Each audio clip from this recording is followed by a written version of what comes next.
98.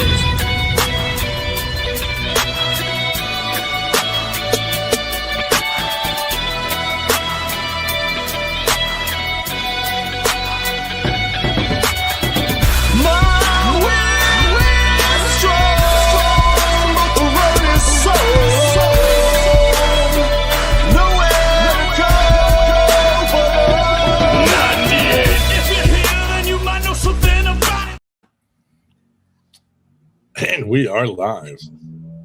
Randy BDR in the house. Dave Shell. With the Randy with the double biceps pose, which will not be confused with that guy from Australia. Yeah. Yeah. Not even close. Stu Fisher in the house. The Drew. What's up, guys? How you doing? The guy from Australia actually has biceps. I don't even know what that is. Mr. Matt Connolly. I do not have. Well, Randy, when he was in town, he was clearly ducking us. You know? He didn't want any of this. Oh, my God. Anyway, Mr. Peanut in the house. Drew, Pro Nation, Arm Wrestling. Yeah, hi, guys. Anyway, what's new in arm wrestling this week, Randy? Well, we got our tournament coming up August 1st, so make sure you stop out to Pal's Tap House in Huntingdon Valley, Pennsylvania. The awards came in. They look awesome. Very excited about that. Looking forward to that event. Then Winter Blast. Everyone's been hitting me up about Winter Blast this year early, like Ryan SB, a bunch of people asking, so that's pretty cool. I'm excited about that. I think it's going to be huge in 27. I hope so, because I think because so many people last year came from all over the country and got to see it, that they kind of spread the word a little. And now like Popeye hit me up. He wants to come this year. He wants to bring his son. A bunch of people from Texas were saying they might come again. So that would be great. Very cool. Yeah. The Texas arm wrestling scene is pretty big, and it's getting bigger. So we would love to have everyone from Texas come up. That'd be awesome. We happen to have a good friend out there, Billy Ortegas. Yeah, man. I mean, I don't really like him, but he considers us good friends. So, you know. Looking forward to meeting Billy. That'd be nice. Billy's a good dude, man. He's a good dude. Yeah, I've been trying to invite as many people as I can on Facebook. So yeah, if you happen to be here and you got a friend request from me, it's probably me. I'm just trying to grow out the reach a little bit, because obviously, like, the main account on Facebook unfortunately got hacked and whacked. Unfortunately, I made a lot of the backgrounds for the groups that got whacked, so those have been coming back up. There are about 15 groups that I cannot get back. So really, yeah, I'm gonna have to make new ones, and then I'll upload the backgrounds to those, and we'll have some duplicates out there, but there's nothing that we can do about it, apparently. Well, if you know which 15 groups they are, send me the list when you get the chance. Just on the off chance it's one that you put me on. I checked every one of them. Those 15 do not have admins whatsoever. Okay. So, there were a few that there were admins in, and I reached out to those people, and they re-added me as admin. So thank you for that, guys. But other than that, you know, almost fully rebounded from that, other than the 5,000 max out of arm wrestlers I had on the account. But I'm slowly adding everybody back. So, but yeah, I'm excited to be back at it and moving forward towards Winter Blast and this event in August. And then we have one more event we might plan before Winter Blast. Top Secret. Ooh. Yeah. Top Secret, dude. And sexual. So keep an eye out for that one. Nice. Yeah, I can't wait actually for August 1st. It's like, you know, been so busy with everything, and I'm like, I can't wait to get the pals to. Are you coming? Yeah. Oh, yeah. Oh, I'm coming. Did you work that out? Wait, hold on. Just say you didn't work it out, and you're going against. Sometimes you just got to do things. You just break rules, dude. Like, don't ask permission. Ask for forgiveness after. And I was like, yo, August 1st. I was like, tournament. She's like, okay. I was like, cool. Okay. I guess, it's a little easier when it's close and it's. Oh, yeah. Like, I love doing the weekend trips, like going to VAL or Atlantic City or wherever. I don't know. Yeah, I got to go down to that. What's that? August 28th or 6th or something? Yeah. He's not allowed to leave the county, but she doesn't know that it's on the other side of the street, so it is out of the county by at least 50 yards. Yeah. Benji Mack in the house. What's up, buddy? It's better to be restricted to your house than to be restricted from being in a school zone. You know what I mean? Dude, the other night I was looking on the that weird website that tells you all the sex offenders in the neighborhood. Don't ever do that, dude. Don't ever do that. I didn't know there were so many. There's a lot of them. And the website actually tells you like what they did and all that and details that has extra pictures of them. And I'm like, Jesus, dude. Benji Mack in the house. What up, man? Yep, buddy. Benji's been cranking out some new content lately. Drew's already starting trouble. Been here 30 seconds. But a lot of arm wrestling coming up though, like East versus West in Georgia and Batumi. Yeah. Very cool. It's interesting because like years ago I was looking up Batumi and I like those travel videos where it's like, some places I'll probably never get to see in my life. So like, some of them I'll go watch videos on them, and Batumi was actually one of them. So it looked pretty interesting. They're really trying to build that city up into kind of like a Las Vegas style. That's cool. Of Georgia. So yeah, that'll be super cool. A lot of good matches. Yeah. You notice the posts that Kevin Palcope set up his table in the middle of an interstate highway? Yeah. That's pretty cool. Dude, like if you're stuck in traffic for 2 hours or something, break the table out. Yeah. Would have been cool if he was dressed like a deer. Just start running back and forth on the interstate. Hey, no one would have hit him because it was just standstill. So he was good. One of my friend's dads used to always tell us that. He's like, why don't you kids go trick or treat on the highway dressed like deer? I was like, that. As I got older, I was like, that's not really that nice, sir. That sounds dangerous. That sounds very dangerous. Nice, That's funny. Hey, they used to just throw you out of the house when we were kids, Yeah. Like just go out. Go play outside and don't come back till the street lights are on. Yeah. That's how I got kidnapped, dude. Me and a bunch of kids got kidnapped when we were like 5. No, a little older, probably like 9.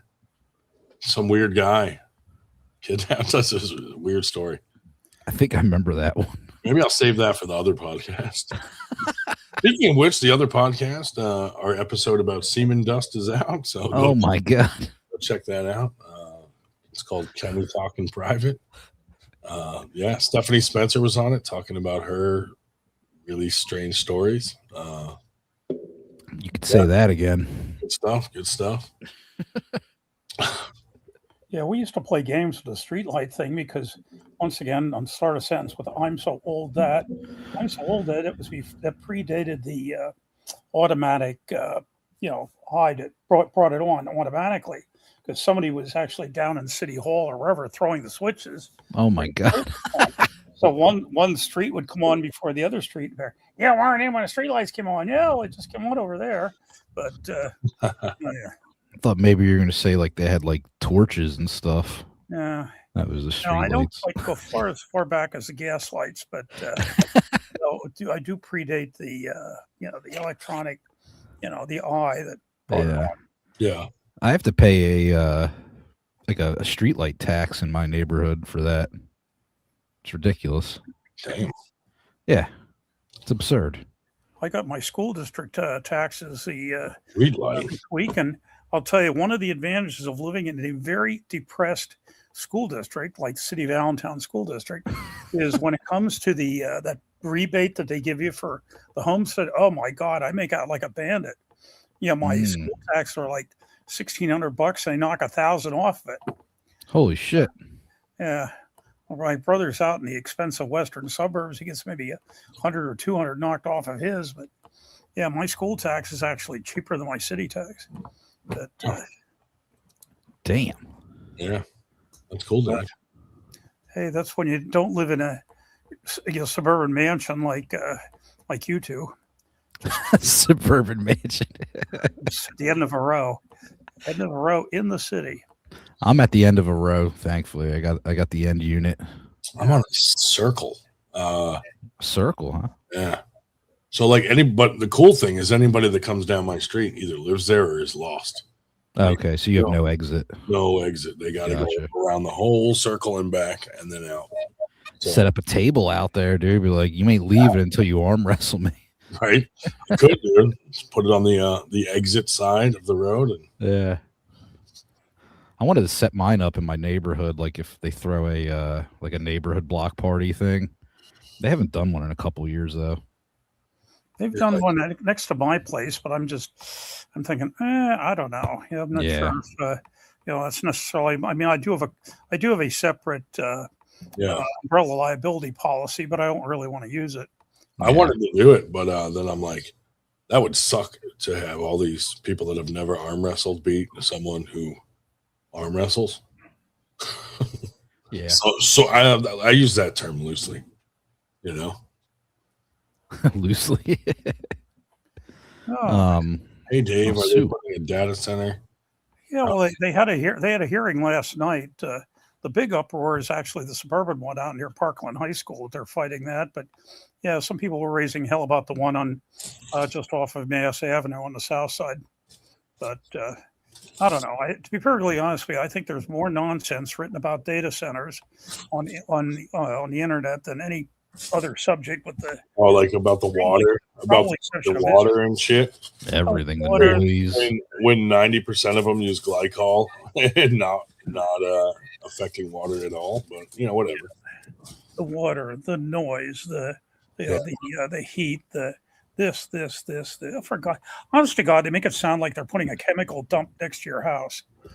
They're worried about the environment, but not the porn that's on the server. Well, right, yeah. Just stay off.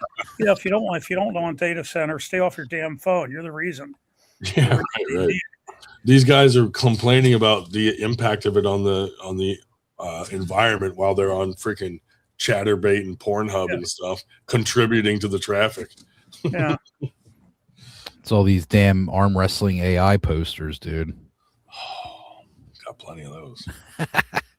I'll tell you, I did no names here, but this week I did something I'd never done online. I unfriended 3 people. And I was sick and tired of the political crap. Oh yeah. And and I look back for the previous week, and there had been several between the 3 of them. There had been several dozen posts in the previous week, and not a single post, 0, were about arm wrestling or pulling. I mean, these are all arm wrestlers.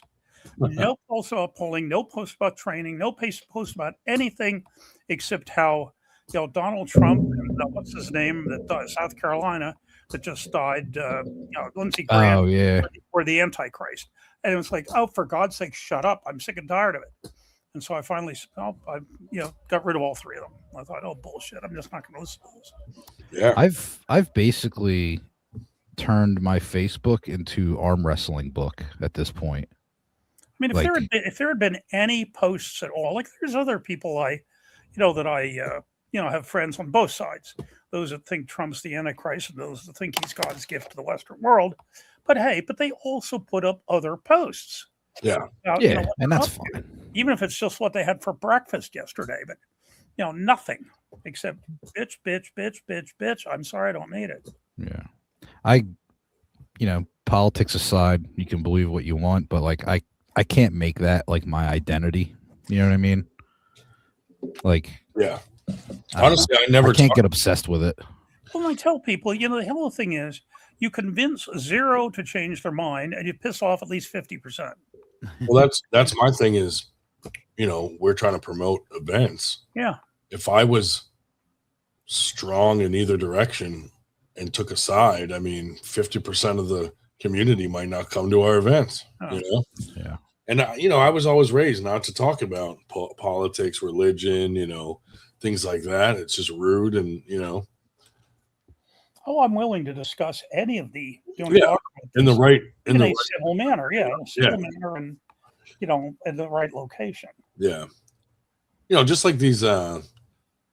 One thing that bothers me is like when I'm watching, like, say, the Grammys or the Golden Globes, and these superstars get up on the stage and they make this huge political statement. And to me, I feel like that's kind of rude, because like that's our time to be watching this award show. You know what I mean? Those people have a following and can literally walk out their front door at their house and make all the statements they want that will go viral, that will be broadcast. Like, you don't have to do it on a night that really should just be neutral and about what the awards are for. We start out our North. They always have to say these big political statements. Yeah, we start our next tournament by the practice person me saying, welcome to our tournament. We are gathered here on the homelands of the Lenni Lenape peoples who blah, blah, blah, blah. Yeah. Like Bill Maher says, shut up or give it back. Our tournament this month will be on stolen land. Stolen land, formerly Lenni Lenape. Yeah. Which the Penn family stole off the Lenni Lenape with the great walking purses of 1737. Oh, for God's sake, shut up. Whatever. Should have held on to your land better. You know what's grinding my gears right now? I love all of our Canadian arm wrestlers, our brothers and sisters, but this damn smoke. Oh, dude, this damn smoke. We were supposed to go to this really cool swimming spot today, dude. Yeah, and we couldn't because I was at work. Because of the warnings, and I'm like, nah, we'll just stay in. And yeah, my wife was gonna take my daughter to it's a show thing at this pool, and like they have mermaids come out with mermaid tails, and they swim in the pool and this whole performance thing. And they canceled it because of the smoke, and apparently tomorrow is going to be worse because now we're getting high winds across the state, and it's going to push even more smoke into the area. Seeing smoky it was today out there, though. Yeah, I was stuck in my warehouse all day, so I didn't get much. Terrible. Like, it was like real haze. Yeah, like the visibility was way affected by it. So today was a lot better than yesterday up here, though. Yeah, I guess some areas it can be. You could actually see blue sky today instead of just. When they talk about sensitive populations, I think that includes people who have had pneumonia twice in the last 3 months. I prefer to imagine that it's less from like a fire and more that it's just semen dust that we're inhaling. Jesus. And that's kind of the route I go. I don't know. I have a buddy that lives in Michigan, and he said his air quality was like at 508 or something, which is worse than China and India. They had the worst air quality in the planet yesterday. Well, guys, I'm just going to go outside and breathe. I'm going to smoke a cigarette while I go outside. Suicide by just inhaling the air outside. Or something, and unless it was retouched, and I don't think it was. There was a video on, I think it was the Upper Peninsula of Michigan, that it actually looked like snowflakes. Just wow. Particular matter. Snow, Dave. Don't say the term snowflake on here. This is not a political podcast. That wasn't drifts. Well, hopefully next week the smoke clears out a little bit in Canada because High Hooker Day is going down, and our buddy Logan has a match with Curtis Cameron, Pork Chop up there. I sent Logan a message. I said, turn the pork chop into pulled pork. Oh, how about that pun? Kind of pun. That's pretty good. You like that? Oh no, the two that are really going at it that are Bob Brown and Cody Wood. Those are funny. Did you see the Cody Wood one where he's like sawing You sawing the leg off, dude. Like, oh my god. I invited Cody Wood on. I sent him the link, so we'll see if he sees it. Dr. David Stone in the house. Yo. He's sent some very interesting Cody's very interesting training videos lately. Not just you know how to pull yourself up with one arm with 300 pounds attached to it, but more arm wrestling, how to handle a high hook and this kind of stuff. But yeah, and the recovery static hold.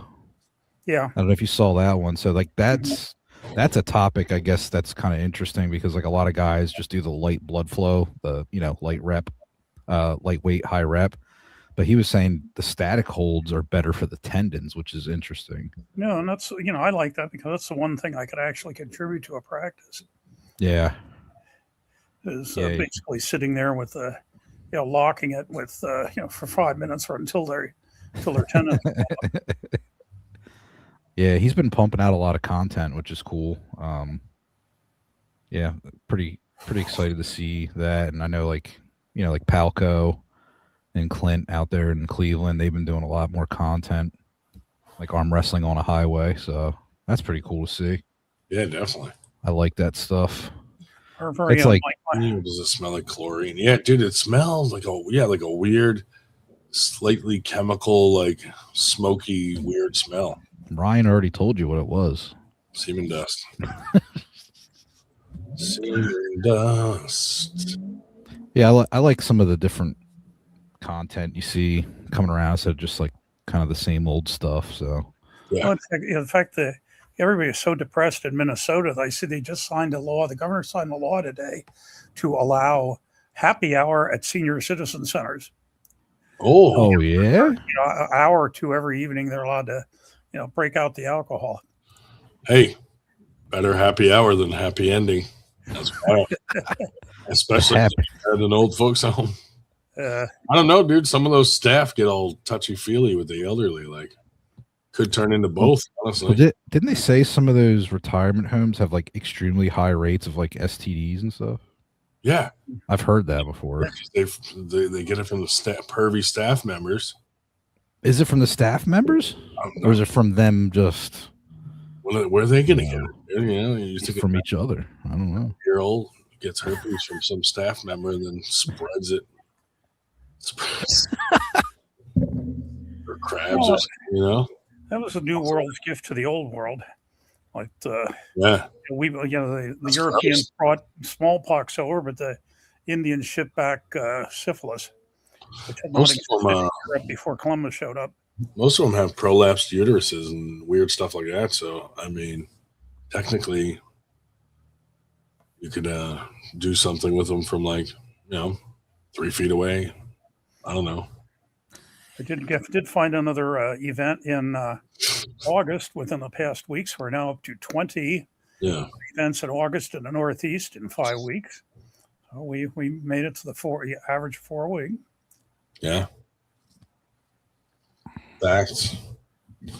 But dude, I'm excited to get this August event going. Our live feed guy bailed on us.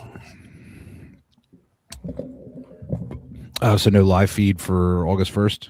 I don't know. We're going to try to pull something off, but we might just for that one event have to tell people to, just if they want to stream their event to just like get a video from their cell phones or whatever. Yeah. We might try to set up some stuff, but I don't have time really to focus on that with everything else going on to like set it up.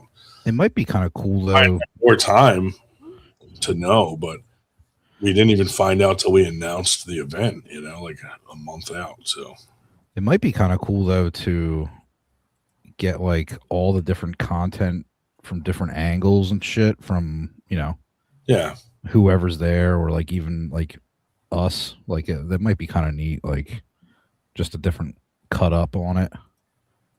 We'll make the best of it. Yeah, we'll figure it out. I mean, it is what it is. We'll make the best.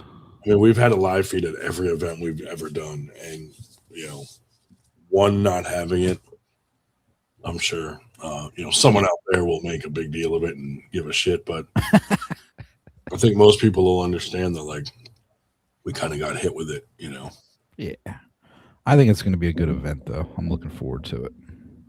Kind of wish Josh would have been like, like I wish he would have told us before we announced the tournament, instead of waiting till we announced it. Was he like going on vacation or something? No, he just said he's done doing live feeds. So. Oh, really? Okay. He just wants to be a camera guy. Gotcha. But I kind of wish we had a little more heads up so that we could have like figured that out before announcing the event and then finding out, Gotcha. Okay. I don't know. Anyway, it is what it is. We'll figure it out. 2 weeks. 2 weeks from tomorrow. Yeah. Yep. My how time flies for having fun or not. Yeah. Time do fly.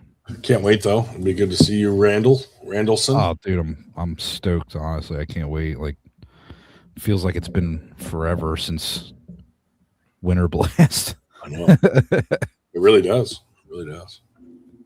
Yeah, I'm hyped. I'm looking forward to it. Want to do some commentary, some live commentary? Just like absolutely.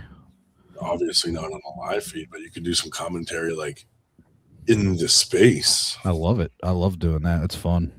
Now remember, we're starting at noon, not 1. Yes. Per usual. For this week. We do have time constraints on this one. Yeah. And so I cut down the weight classes a little bit. And also no super matches. No super matches because it always takes a lot of time. So yeah, we're just gonna buzz through this one, make it a good one. We got some really cool medals. We're just gonna go for it. Super matches. I know like it took long, but the last one we had some really good super matches actually at the last one. Yeah, that was really fun actually. David and Derek. Or Doble. That was a really good fucking match. That was really good. That was a good match. I think every one of them went to the strap too, every round, I think. Yeah. That was a good one. Here's let's see if it pops up. Here's the medal that we got for it. Came out it's badass. really good looking. I like the purple. Yeah, I tried something different this time. Went with the purple, and then the Winter Blast ones are going to be pretty cool too. Actually, yeah. You got some ideas for those already? Yeah, let me see if I can pull for the Winter Blast. Kind of have like a, I do need to. I wanted to bring up some ideas to you for Winter Blast too. About. Here's one. I want to try to work on something early to try to get maybe some special guests. Yeah, I'm going to try to work on something. There's one of those Canadians that we want to yell at. There's one of the designs that we're playing with. TTF. Oh, nice. Yeah, pretty neat. I don't know if that's the final design, but that is one of the ones that's on the plate. Sweet. Hell yeah. Last year there were 5-inch ones for all the competitors, and then we got some huge inch ones for the super matches that were pretty badass. Yeah, those were almost shields themselves. Dude, they were like waves clock size. They were huge. TTF in the house. If you guys are still on, I will jump on. Cool, man. Can you see through the smoke though, Brian? Yeah. He might be west. Might be west of the worst of it. Yeah, I'm not sure. I know the general area where he's at. I'm not sure if it's in the heat of it. Dude, wouldn't you be over there like trying to send smoke signals? Plenty of smoke to do it. Yeah. I'll tell you that. That's what I'm thinking. Yeah, speaking of Winter Blast next year, should I bring the clowns back is the question. I don't know. See, what I said was there was already so many clowns there. I didn't even think of that. That's a good. Just kidding. That's a good one. I thought they were pretty good with the kids, and the one signed up to arm wrestle. Yeah, but I think before his class got called up, like they were like, we hired them for a set amount of time, and they were done before. Yeah. So, but we got 111 responses already for next year Winter Blast. That's crazy. That's more than our event next week. So, I mean, that's pretty. We got 37 confirmed going and 74 interested. And obviously, not everyone's going to plan this early out, but We got the date set. We want everyone to know it's coming, and we're going to try to work on, we want everyone. On Sunday weekend, so we're going to be throwing palm fronds on the floor in front of Ryan for his entrance. Hell yeah. That'll be fun. Maybe we can get like Sesame Street characters to come over across the street. Oh yeah. Sesame Play. Remember the one that went viral because they said that he was being kind of racist or something weird like that. At that location? Yeah. No, I missed that. Something about like one of the characters was like not treating all the kids equally and was like only hugging like a certain race of kids and not Are you others. Serious? And like someone picked up on it and like it went like viral. Oh, I missed that. And it was like the person in the thing was like a kid, like a teenager. You know what I mean? Oh yeah. Come on,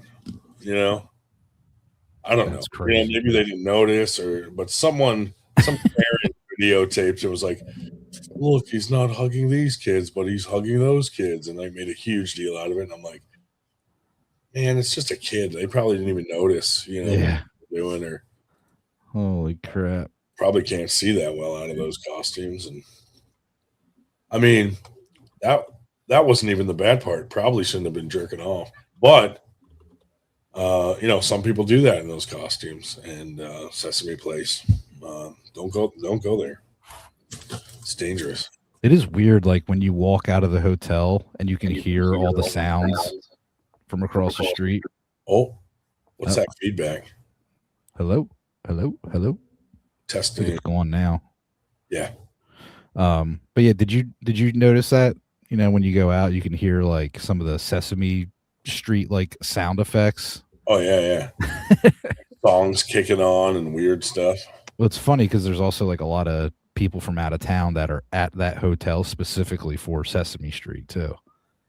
Like I saw a bunch of parents and kids and stuff. Yeah. So yeah. Facts, dude. Facts. What is this about? Oh, okay. Yeah. Yeah, it was kind of weird though, for sure. Yeah, dude, it's gonna be fun though. I'm looking forward to it. Gonna have a big winter blast. Ooh, Ryan, what's up, buddy? Ryan saying, "What's up?" Yo, man. South Dakota. And 1 week earlier, because the Easter being the last weekend of the month. The Civil Rights Act was signed. I'm pretty sure clowns were exempt.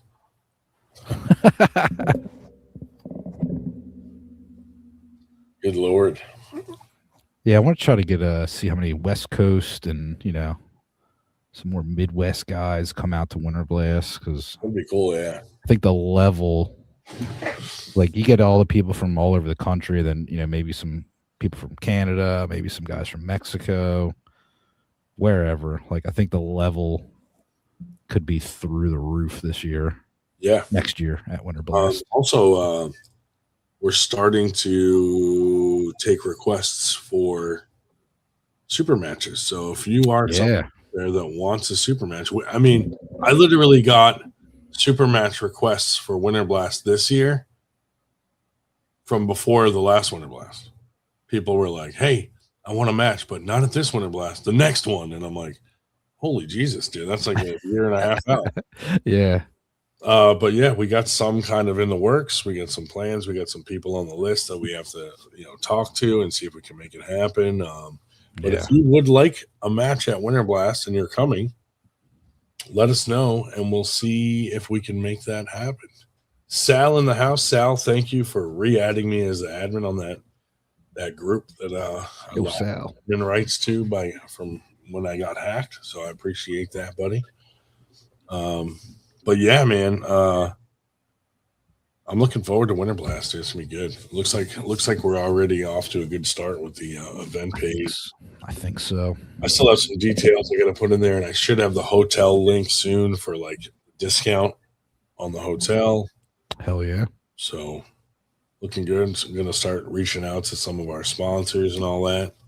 Yeah. Lock some stuff up early. Still interested in sponsoring Winter Blast, and Should be good. Absolutely. Today is the anniversary of a shameful date in American history. It's a date that they raised the damn drinking age to 21 nationwide. The bastards. Dude, when I lived in New Hampshire, we'd just go up to Canada. Like, just was a normal thing. How far was that drive for you? Like a couple hours? Yeah, not far at all. It was worth it if you were 18 and couldn't drink. You just went up there. Yeah. Yeah. Well, here, just about everybody around Pennsylvania, you run to Jersey or New York or David Stone. Stone versus Stone. Dude. That would be pretty funny. You should probably call him out on social media, see how that goes. If you're going up to Turtle Man, his tournament up there, just challenge him, dude. Oh, Sue said we'll have the code Monday for the discount code on the hotel. Nice. So we'll spread that out. I'll put it on the event page. I'll put it in the 98 group and all that stuff. Yeah. I should have most of our groups up and running possibly tonight, tomorrow.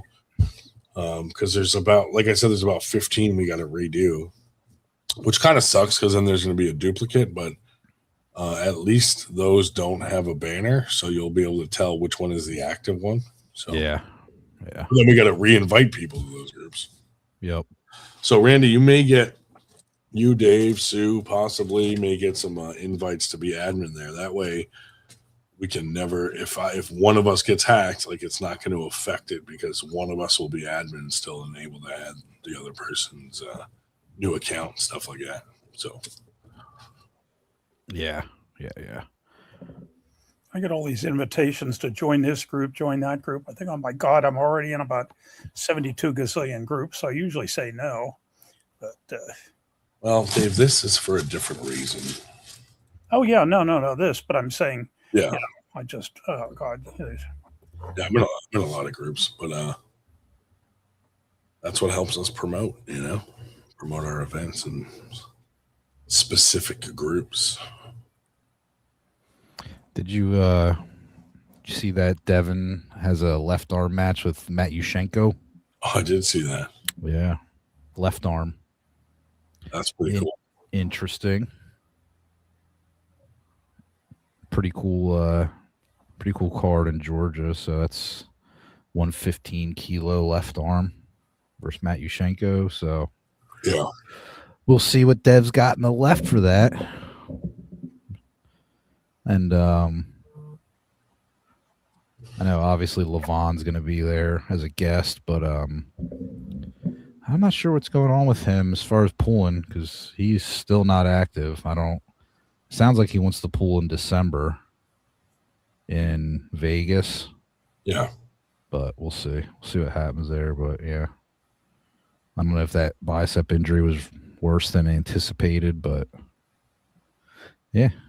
EVW in Georgia coming up soon. It'll be pretty cool. Yeah. And I think they got China. I thought they were doing something in Hungary too. And then Vegas. Yeah, maybe probably somewhere in Budapest, I would imagine. I'm not really enthusiastic about that having it in China. It's the crap the Chinese are up to. Oh, here, let me drop the link. Paste. There's the link to get on. Yeah, sometimes the link's weird. We've had that happen before with like Paul Lynn and stuff. And Paul Lynn, the 3%er. There you go. Hey. There, it's working. I hit the link that you put in the description, and it just makes me sign up for a free trial. I'm like, I don't want to do that. It gets weird sometimes like that. Yeah, but that link worked, though. Hey, Brian, is there any chance you guys could keep your smoke in your own country? Well, if you guys quit starting them, hey. I mean, that's pretty valid. Is it probably? You know what? Actually, we had so much rain here where I am that we got no smoker for it. Yeah. Dude, it was hazy as hell here today, and you could smell the smoke. Oh yeah. Yeah. Well, I mean, we got like 100-degree weather. We're on a heat wave right now. Yeah, that shit's fun, ain't it? It sucks. I'm not used to it because it's usually minus 30, right? Now it's plus 100. But. Dude, so a couple weeks back, we had a really nasty heat wave here. I was in my car in the shade with like the air on. My car outside was reading 102. Yeah, no, for real. In the shade. Dude, they really, and yeah, normally at night it cools down too, and it's like going down like 2 degrees. There were tons of videos on like TikTok of people cooking eggs on the hood of their car or the sidewalk. Dude, it was so bad. God. Jesus. Yeah. Well, you actually can do that. I seen a guy cooking chicken. Yeah. You see those dudes that cook on their engine and they open they like put it there and they're like, I gotta drive 7 minutes and it'll be done. And like, this guy made a tin, like a, let's say like a air fryer. Yeah. It's just sheet metal, and he painted it black. Yeah. And he put a chicken on the inside in 6.5 hours. It was fully cooked. Yeah. Yeah. There's a whole website where like you can wrap something in foil. Yep. It shows you where to put it on the engine and how long you got to drive to for it to heat. Yeah, buddy. Yeah. So how is everyone anyway? I tried. You guys have been short lately, man. Short because I've been coming on like, and I'm like, man, it's done already. I'm like, you know how it is in the summer. Yeah. How many people are watching anyway? They're all doing stuff. And, they're doing shit.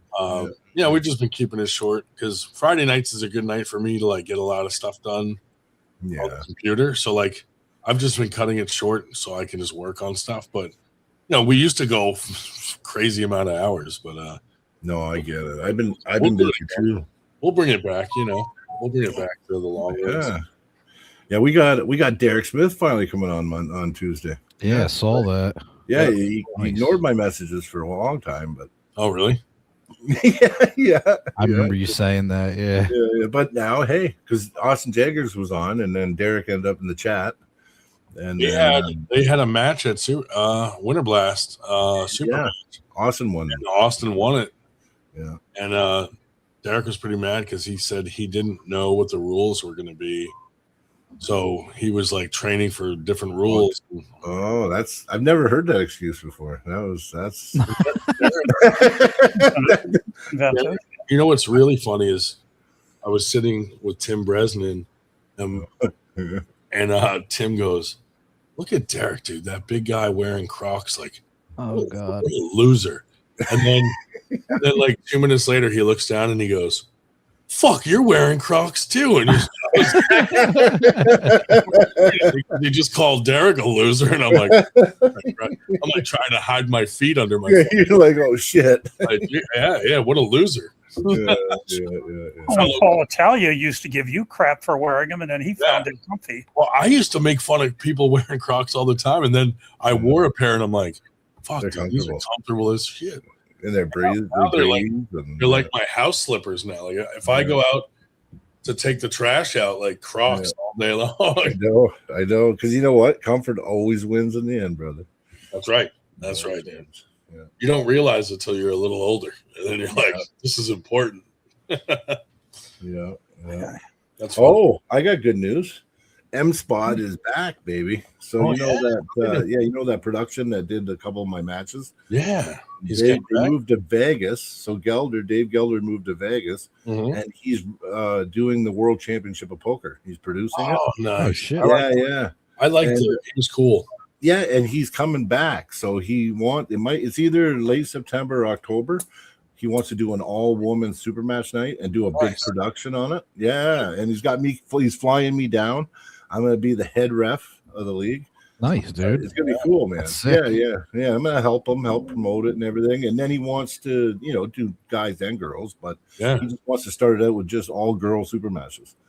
So anyway, awesome. It's pretty cool. Because he's got a really good production, and the buildings and just the access that he has in Vegas versus Montana. It's only going to be better, man. Better. So anyway, I'm excited. Yeah, so I'm excited. So that's what I got. Liked him. Yeah, so that's pretty much what I got next. I mean, I think it's September. I think it's going to be in September. It was going to be Halloween, but it sounds like it's not working out for some reason. But I'm the first time I'm getting flown out. I'm getting the royal treatment. Nice, dude. And and I'm head ref of this new league. Oh man, I'm excited. Yeah. Hell and I quit reffing. But when he phoned me, I'm like, okay, I'll do it because I'm just happy. Also, I gotta say how happy you look when you're with your grandkids. Oh, dude, when I see you with those pictures, like you look so happy, dude, and thanks, buddy. Really happy for you. Oh, you know what? I am fucking. When I pick up my grandson, I think it's a bliss, buddy. Like, oh yeah. Is that your first one? Yeah. So yeah. It's like when you had your first kid, you know what I mean? Kind of. Yeah, now I can. Yeah, now I can enjoy it, and she can parent. So it's almost better in a way, right? You know. So now you more are the corrupter. Yeah. Get revenge by feeding the grandkids sugar and sending them home. Yeah. Oh yeah. But he's already like an arm wrestling. He does this and he flexes. Nice. And then when I see him, I'm like, I flex like this, and he flexes and he goes, Good. Nice. Yeah. He's gonna be a natural. I tell you. That's his father's also like, that's how my daughter met his father's, because he used to be my training partner. Oh, okay. Yeah, and he macked my daughter. You know. What a scumbag. Oh, that's right. Just kidding. No, you know what's funny is he messaged me this long, huge message that took an hour to read before he even asked me. But he's like, can I please ask your daughter? Yeah. Yeah, but you know what? I thought it was respectable because it was like, guys actually asked my permission to ask my daughter out. That's cool. Yeah. So. Did you fuck with him a little? Like, fuck no. No, I said, wow, that all depends on what she says, buddy. Yeah. I mean, it's up to her. Yeah. Like, see how it goes for you. But I guess she ended up, and then now I got a grandkid, so I'm pretty happy. She doesn't want to go out with you, but I'm going to tell her she has to. Well, he's a great training partner. He's one of the best. He's one of the most technical pullers here in Alberta, actually. So he's great to have a son-in-law. Yeah, that's awesome, man. Yeah. I couldn't ask for a better son-in-law that way. Got a training partner. You're gonna have a son-in-law. He's got to arm wrestle. You got to arm wrestle. You got to at least, you know what I mean? Like, yeah. But I've been leveling up. I'm getting super strong. Like I feel like I'm not scared of nobody on the table right now. I've been feeling really strong lately, so that's a good thing too. Awesome. Yeah. You know that I'm now second in Alberta in the supers, third overall at everybody. Yeah. So now I got to see that in the hook rankings. I'm glad you're staying healthy. Yeah. No. Side pressures going up, and good. Yeah. I just want to. I think that top 20 in the hook is where I want to go. Yeah. So I got a plan. Got to play. I got a couple more matches. And then, like I said, I think I said it before. I want to go challenge that Sonny Gay guy. Yeah, why not? Well, I figure, shit, with a name like that, go make his day gay. His gay means happy, doesn't it? Good conquest. It does. Yeah, I think so. But Sonny, so happy Sonny, like Sonny Gay. Like, that's a pretty happy name. Kind of redundant. Yeah, I think it. Yeah. That's funny. Brian, did you see Kevin Palco's video of them arm wrestling on the highway? Yes, I did. Yeah, I know. Nothing better to do in a traffic jam, right? Break the table out. Why not? Actually, I like what he does with that. Did you hear Cody Woods when he was like sawing up the sound of Bob Brown sawing off his leg, dude? I'm like, oh my god, he's cut his other leg off. Jesus. And then Bob was big weight. I'm like, damn. I like their banter that they're doing. Yeah, Bob's really a good sport about like the leg stuff. Like when Arm Gods were making where he took it off and it was a machine gun. Like that was hilarious. He's actually, you know what? That guy he's in tip top shape right now, man. Yeah, when Yeah, he dude, was down, like he's pulling, like when he was pulling Artem and all these. I'm like, yeah. Bob's Well, he was strong as down a shit. week before, so before he went and won that super match and beat Artem that day. He was down with us a week before, and we couldn't really pull with him because he was saving everything for that weekend. But man, he just looked fucking chiseled. Yeah, for his like he's, I don't know what he's doing, but he's in good shape, really good shape. Yeah. Yeah. Oh, Brian, I wanted to ask you also. So, did you see Svetlana and Bowen? Yeah, they happened. It was exactly what I thought. Exactly Svetlana was being nice to Bowen, actually. Yeah, dude. He just gets in that spot, man, and it's just. I want to pull like that one day. I want to develop my arm wrestling. Because you imagine a super being able to pull like Svetlana. It's like it's so crazy watching him. I just feel like he's constantly in control, like no matter what. Well, he knows all the pressures. So like when he's sitting on his tricep basically, and when he needs to go back, he pulls back. When he needs to kind of go forward, he just knows all the pressures. Yeah. Like it's amazing. The guy I think he is the best pound per pound puller in the world. He's incredible at I really do. 50 something. 50, I think 56 now. Yeah, I mean, he's insane, dude. Yeah, man. And I mean, he could have beat Ryan quicker too. Believe me. You think so? You think he could have taken him? Yeah. Oh yeah, because he was in the driver's seat the whole time, and he basically like Ryan's endurance. You knew it was just going to gas, right? So yeah. I seen him do it to Matt in an after pull. Did you see that after pull where he did it to Matt?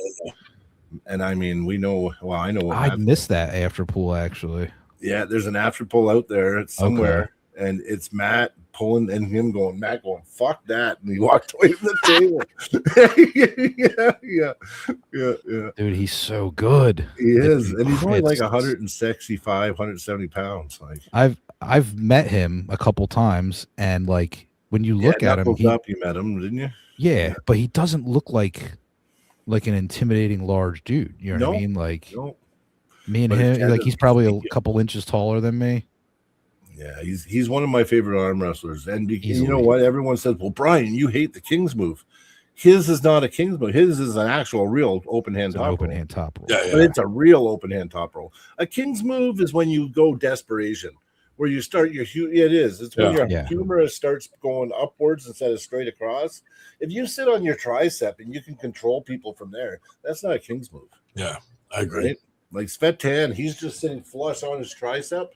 And he's just controlling, you know what I mean? Like it's a master class, really, what it is. When Robbie Russell pulled him round one, even Robbie was like, "What the fuck?" And Robbie pins him round one and knuckles up, and then after that, it was like Svetlana went. He made a face. He was like, "Yeah, pretty good." He was like, "Yeah, pretty strong."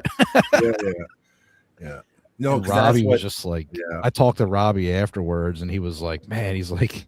That guy's he's like, he's like, he was, obviously he just got done pulling a legend, but he wasn't like super beat up about it. He wanted to win, obviously, after you get the first pin. Yeah, but I think a lot of people get the first pin on Svetlana because he gauges you from that first round, right? Yeah. Actually, if you don't pin him first round, you know you're in fucking trouble. It's basically over. It's over. Yeah. That's why when Bowen didn't pin him, I'm like, oh, this match is done. Like, Bowen worked a lot. Bowen was working. But Svetlana also played into it, right? Like, he'd make a little adjustment, and Ryan was like acting all like, oh, I'm a really good. I mean, Ryan is good actually, but I'm just saying that, and Svetlana just kind of went with it, and he knew that he was just bleeding him because I mean, after the first round, I mean, really, like. And I give Ryan credit too because he will pull bigger dudes and guys that are more skilled and like. Yeah, he doesn't care about that, right? Like exactly, and everyone knows Svetlana. It doesn't matter what weight you are. It's not, he's gonna. Yeah, you have to be really, really, really, really good to pin him, right? So I still was hoping we would see him in fucking little eyebrows pull. Oh, he'd kill him. Svetlana would kill him.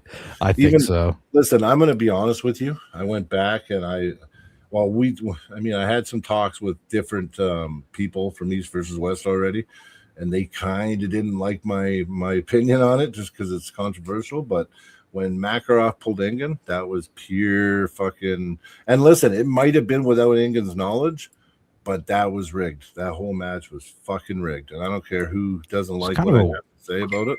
Kind of a weird match that all of a sudden. Did you watch it?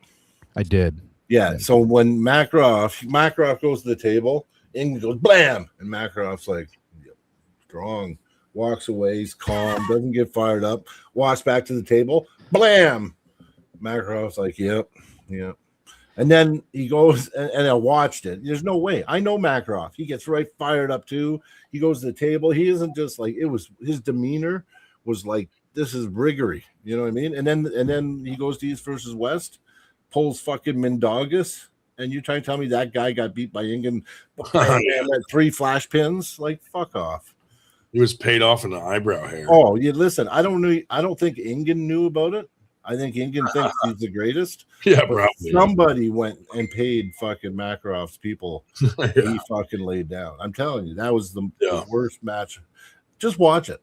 Watch the fucking rewatch it, because you might not. Now that I'm saying it, if you didn't think it was rigged, now I'll go back with what I'm saying right now and watch that match. There was a lot of speculation on that because it was also very like out of nowhere and out random. of nowhere. Like, here's the footage. All of a sudden, we were like, well, "What?" You know why? Because Ingen was becoming. Because now everything goes silent. Ingen becomes irrelevant, right? Because that's what really pissed him off. He sold East versus West, but he really didn't. He still wanted some control. And when he lost that control, that's why he was fucking pissed, right? Yeah. I thought he had seller's remorse. Well, yeah, he does have sellers. He did have sellers. He thought he could sell the company and still fucking have some kind of say in how it's run. Yeah. But then when Robert said, no, thanks, Ingen. We helped you. I bought the company. I paid for Knuckles Up, even though it was in the hole, and I did it just to be nice. But we want to run the company the way we see it, right? And that was the whole problem. That was the whole. It was nothing else. That was the whole problem right there. And I know, like, you know, Ingen gets made fun of and poked fun of and stuff, but like, listen, he's a great arm wrestler, one of the greatest ever. His top roll is deadly, absurd looking. Like, it looks perfect. I agree. No, I agree. And but even with that top roll the way it is, do you remember when Ingen pulled Makarov for real when he got injured? Yes. Okay, was it. Was that in Turkey also? I think it was. I remember watching that video. It was his first event, and he ran it. I think it might have been East versus West 1, or no, right before it. I think it was prior. It was prior. But listen, anyway, but Ingen said, I can't run an event and pull, some other shit, right? But he got injured. But watch that. That's a good example. So watch that match, right? And then go watch the Ingen and Makarov pull the last time. Yeah. You're gonna see exactly the difference in Makarov's posture. Yeah. His everything. It's just like Makarov is crazy strong. He's a mutant. He's got a mutation. So if you look at his hand here, see how I got a little bit of distance between each finger? He's got like 4 times that. He's got a big gap about this big. Like wide. His pinky finger. Yeah, and his hand's about that fucking wide. Yeah. It's retarded. Yeah, it's a genetic mutation. Yeah. A lot of those Ukrainians and Russians have that shit. Yeah. I don't know if they're near Chernobyl or something, but Chernobyl. What, honey? I'm on a podcast. I'm on someone else's. It's podcast. Big event tomorrow. I hope everyone near Idaho tomorrow goes to Idaho. They're giving out 9 mils, engraved 9 mils to the winners of each weight class. I did see that. That's pretty cool. Yeah, that's cool, man. That is pretty neat.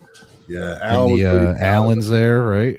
Alan Fisher. It's his event. It is his event. Yeah. He Alan is Hendrick Senior. Yeah. Oh, that's right. What if one of the losers? I forgot about that. There's a couple big super matches there too. Our very own Mike Ondrick Senior is playing Alan. Yeah, dude. Oh, okay. Yeah. There's a bunch of super matches to start it off. I know Chuck Young, the Destroyer, is pulling. Nice.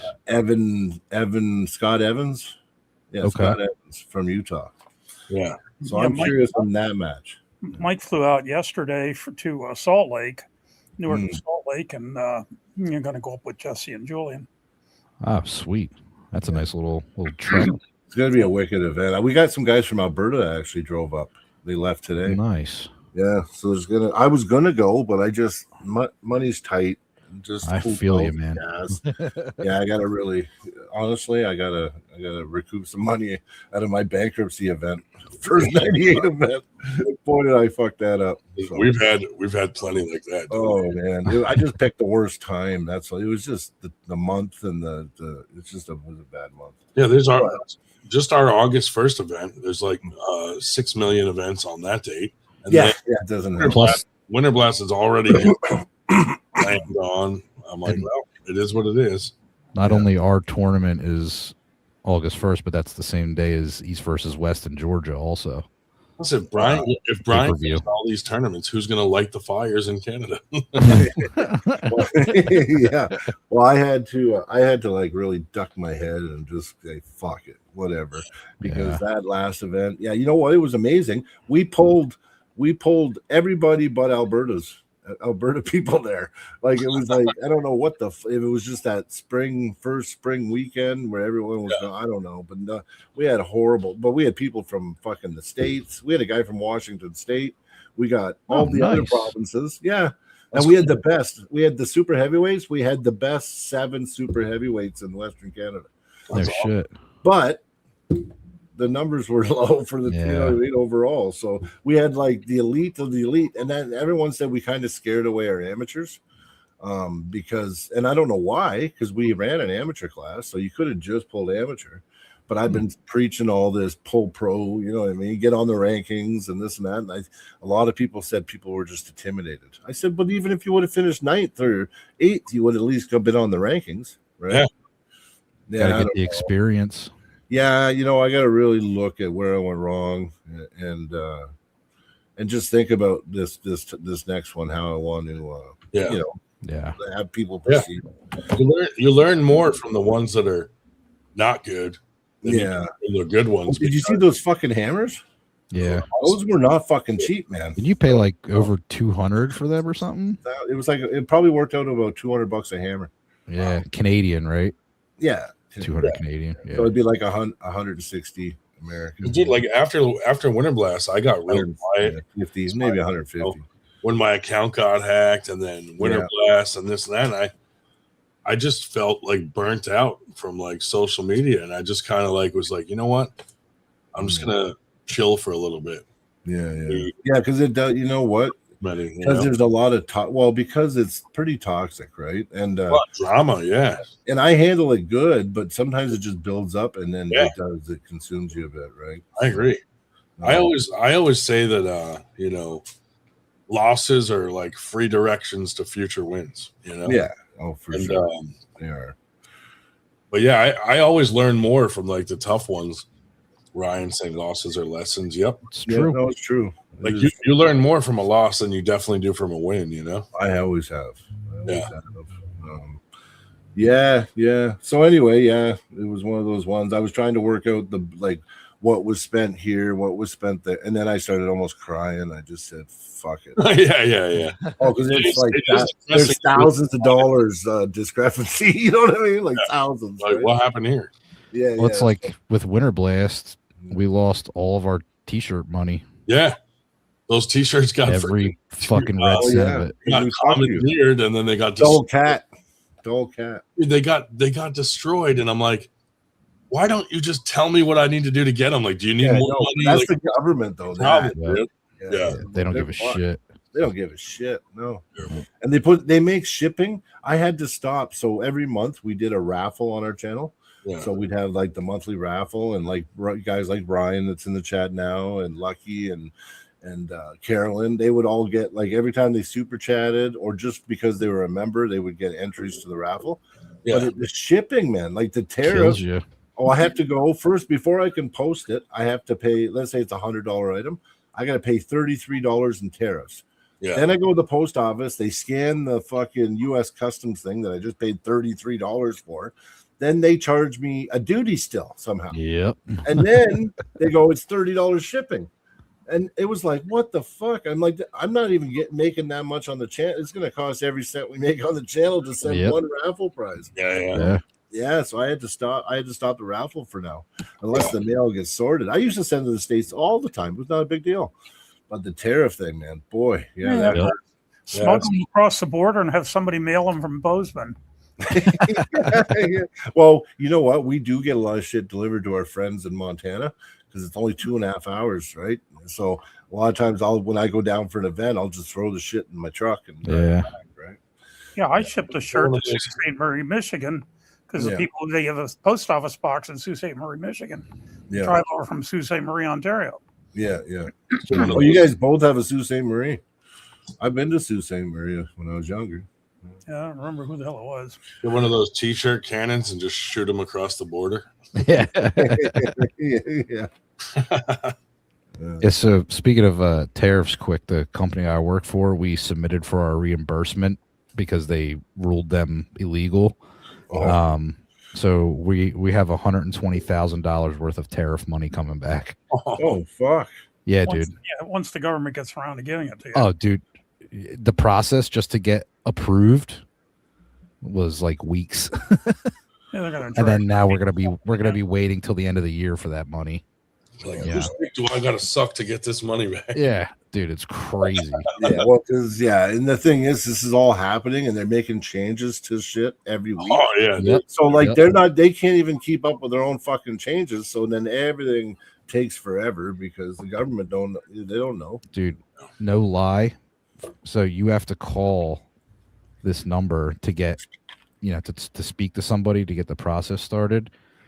Guy in our office that handles the importing, he was on hold for 6 hours. he would dial it, leave the phone on at his desk, and just wait until someone finally picked up on his work day. 6 hours. I don't have the patience, man. And that's another reason I get fucked over.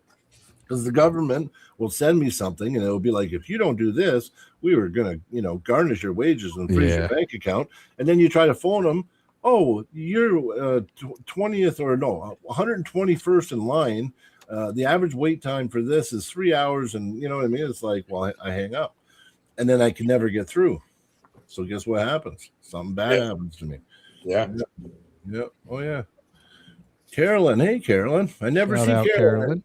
Boom. I think she's working like a new shift or something, right? Yeah, something. Yeah. She's I got see like her training hard though, so good for you. Yeah, man.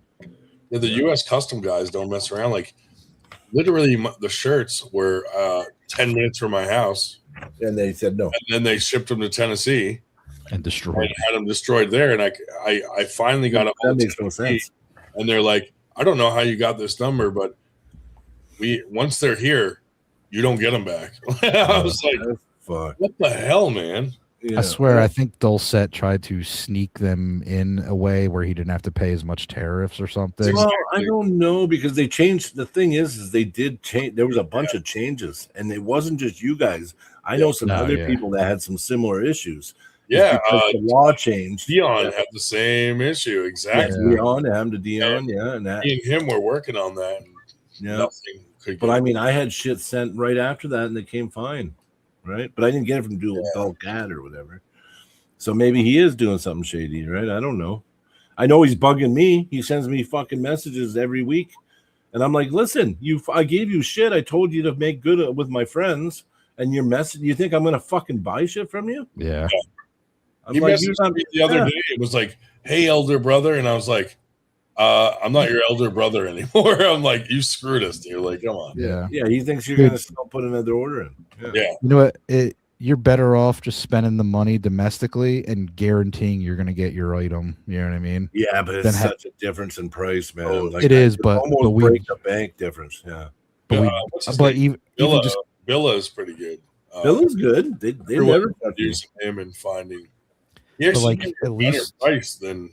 It works out to about 20 Canadian, like out of my pocket for the jerseys. Yeah, I think it's somewhere near there, 19 Canadian. That's with shipping, manufacturing, everything.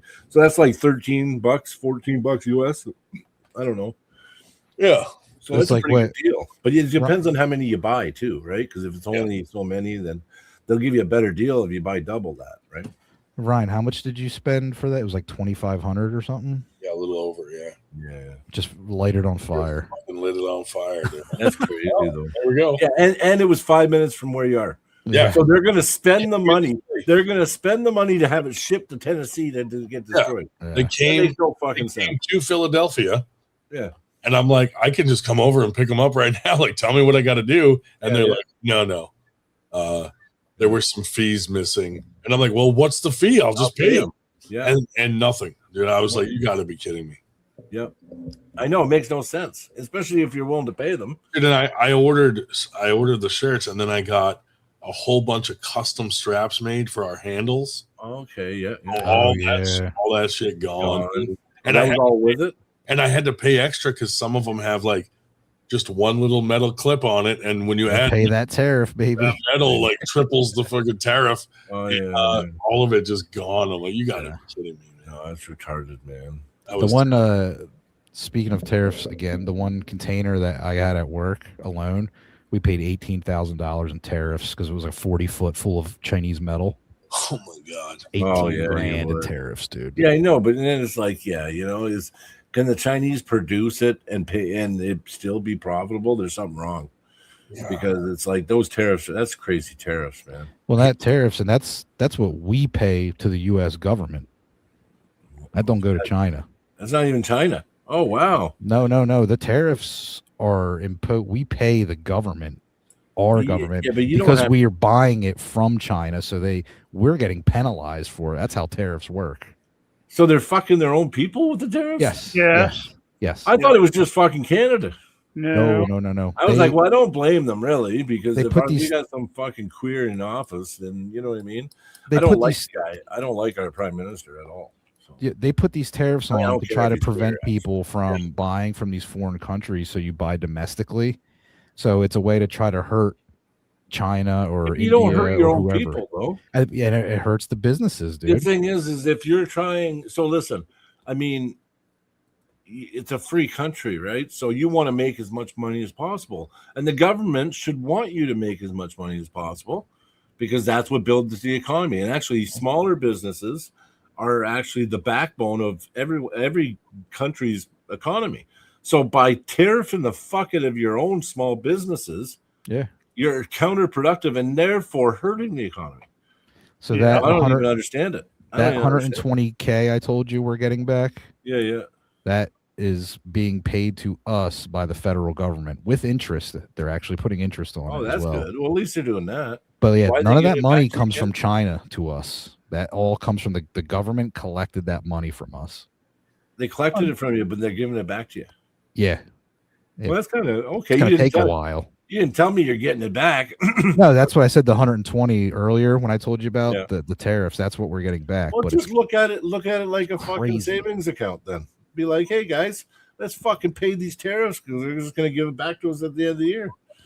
Well, because we had to increase all of our prices too for all of our products because we're getting crushed. But you're getting crushed, but then at the same time, it's like a bank account because you're even getting interest on your money, and then you're getting it sent back to you. They've ruled it illegal, so hopefully that's not going to happen anymore. Yeah, you just gotta twist it, right? So I would find a way to make it beneficial. Now it is, it's gonna work out finally. Okay. It's crazy though, dude. Oh, cool. Yeah. Well, and then equally, funding games. Practice. Yes. My own funding games for the government. I get this letter this week from the IRS. Now I do taxes, seasonally, 45 returns, no big deal. But after 65, you don't have to, right? Well, no. I'm saying I do tax returns to for people money. And you definitely, you could be 89 and you have to whatever. But anyway, so I get this notice. The FBI has updated its description of how it's using your fingerprints. That's a lovely way to start off a letter. And whatever, it's like participating in the authorized e-file program, you consent to the uses described in the updated privacy statement. These include the retention of your fingerprints for continued comparison against other fingerprints retained by the FBI for blah, blah, blah, yada, yada, yada, criminal activity. Oh, what the hell? For God's sakes, Jan, Meyer Lansky. They really have to keep an eye on me. Asshole. That sounds, yeah. You know, That it's just sounds funny. like invasion of privacy a little bit, though. I made a comment last week about, with Canada Day being fairly recent. Of course, everybody was playing the national anthem. And, of course, you've had the new and updated national anthem, the new politically correct one with changing in all thy sons command to in. Oh, yeah, we didn't agree Every to that. last one I heard said in all of us command except one from Alberta. Listen, we didn't agree to that. I didn't even know about it until like 2 weeks ago. And I'm like, what's this shit? And they said, they changed. I said, they can't change the national anthem. Yeah, anyway, it was Mark Carney. You know what? He lived in UK for 31 years before he came back to Canada. He comes back to Canada after destroying the UK, helped cause Wexit, destroyed the fucking Bank of England. And then he comes over here, and us idiots in fucking Canada, we go, hey, that guy sounds great. Let's vote him in. Yeah, he hasn't lived here in 31 years, and he's part of the WEF. Fuck yeah. Yeah, man. They gotta look after us. Yeah, we're fucked. The national anthem, O Canada, our home and native land, the second sentence was true patriot love in all thy sons command. Yeah. Well, they changed it some years ago to true patriot love in all of us command, because of course we wouldn't just have the sons. Like I say, the only one of all the groups I heard singing it that did not was a men's singing group. Men's singing group from Calgary. I thought, well, it's typical. Brother. Hey, people aren't getting with the program. Is that $2 to support you or get you to stop talking about politics? Both, maybe. Probably both. Yeah, probably both. It's not a good thing, but no, don't get me going on my own fucking idiotic country. Yeah. Holy moly! Yeah, but listen, Alberta. Just know that Alberta isn't part of any of this shit you're talking about. Yeah. And just remember, including the smoke. Yes, not this year. Right, yeah. $2 Canadian. He's getting a real bargain there for $1.40 American. Yeah. We need a 40. Instead of a wall, we need a smoke screen built. You need an air purifier machine at the border. Yeah. Yeah. Well, this year you can say that. Last year, I think you guys burned pretty bad last year too. Yeah, last year. Dude, we burned California up every year. California is just every year. I can't believe it's a wasteland. We kind of do that on purpose. We got some guy had videos of fucking lasers hitting trees, setting them on fire last year. Jesus, dude. That's a real fucking thing, by the way. Yeah, probably coming from the sky from a satellite. The satellites. Yeah. Satellites. No, serious. I believe it. Yeah. I believe in all that shit. Oh yeah, buddy. Our government is fucking crazy. The Japanese tried to burn down Oregon during the war, but it was too damn wet. Didn't take. I don't know. The wars are all crazy. You think about mankind and how crazy we are. They're like, hey, they bombed Pearl Harbor, right? And it's like, okay, but let's just go and fucking kill 1 million people and drop an atomic bomb on their fucking head. Like, that was kind of crazy, right? Like, you know what I mean? Like, I don't know. I'm glad we're not doing that anymore. Fuck. Yeah. Holy Christ. I gotta let my down. I'll be right back. Yep. Did you guys see Devin and Matt Mass go up to Quebec? Yeah. You want to know something? That tournament. Apparently, they got that tournament is fucked. It's got a lot. You know what they had for prizes? Like PlayStation 5s. I saw they had a bunch of prizes. The prizes were out of this world. And Matt, from what I heard, Matt got paid the best he's ever been paid. Fucking like for a guest appearance. Yeah, like that tournament. I think next year, because of what they did this year, you're gonna see they had only 9. They thought it was a success having 90-something entries, from what I heard. I'm like, what? I'm like, their prizes must have been and it's all donated by the government. I think it's government funded. So, is that actual is that native land up native there? Right? Land. It's a native event, but I think it's open. Like it's a native tournament, but I think you don't anyone have to be can native go. to attend it. Yeah. Yeah. We had a question last week that you may be able to answer. We were wondering if they have a tournament in Quebec, do they have to say "ready, go" in French? Ready, go in French? I've never heard that before. What would that be? We're asking. How do you know how say to that? say that. French are so Let me look it sensitive up. about it. You know, if they had a Look it tournament up, because I don't know French at all. because isn't that yeah, there's something coming up that was in I don't even know what the word for go is. yeah, me neither. Prêt à partir. Yeah, I wouldn't know what the fuck you're saying. Prêt à partir. That wouldn't be fair. I'd be like, what? I'd be like, I'd be getting flash pinned. I'd be like, what the fuck? Yeah. No, I don't know. They, seriously, when we have in fact WAF, when WAF is in Georgia, It's all English. or Bulgaria, it's all English. Yeah. It stays English.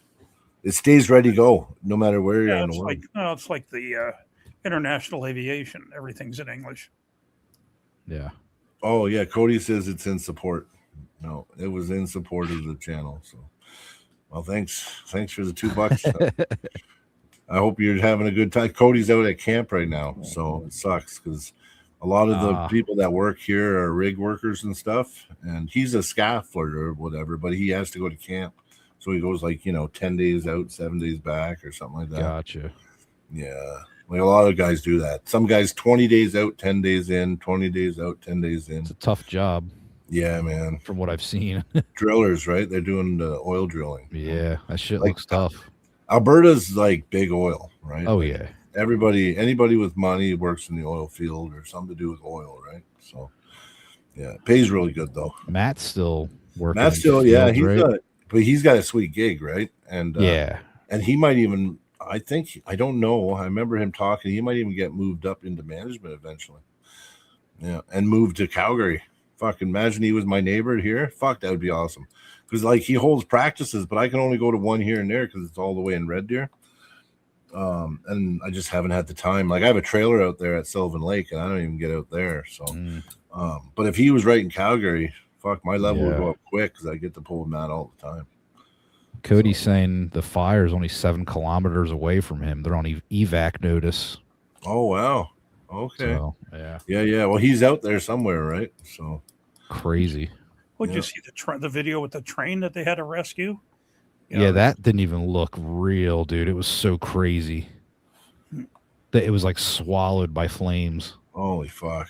Yeah. It was insane looking. Yeah. Well, you got to watch too. A lot of those trains hold large amounts of fuel and chemicals.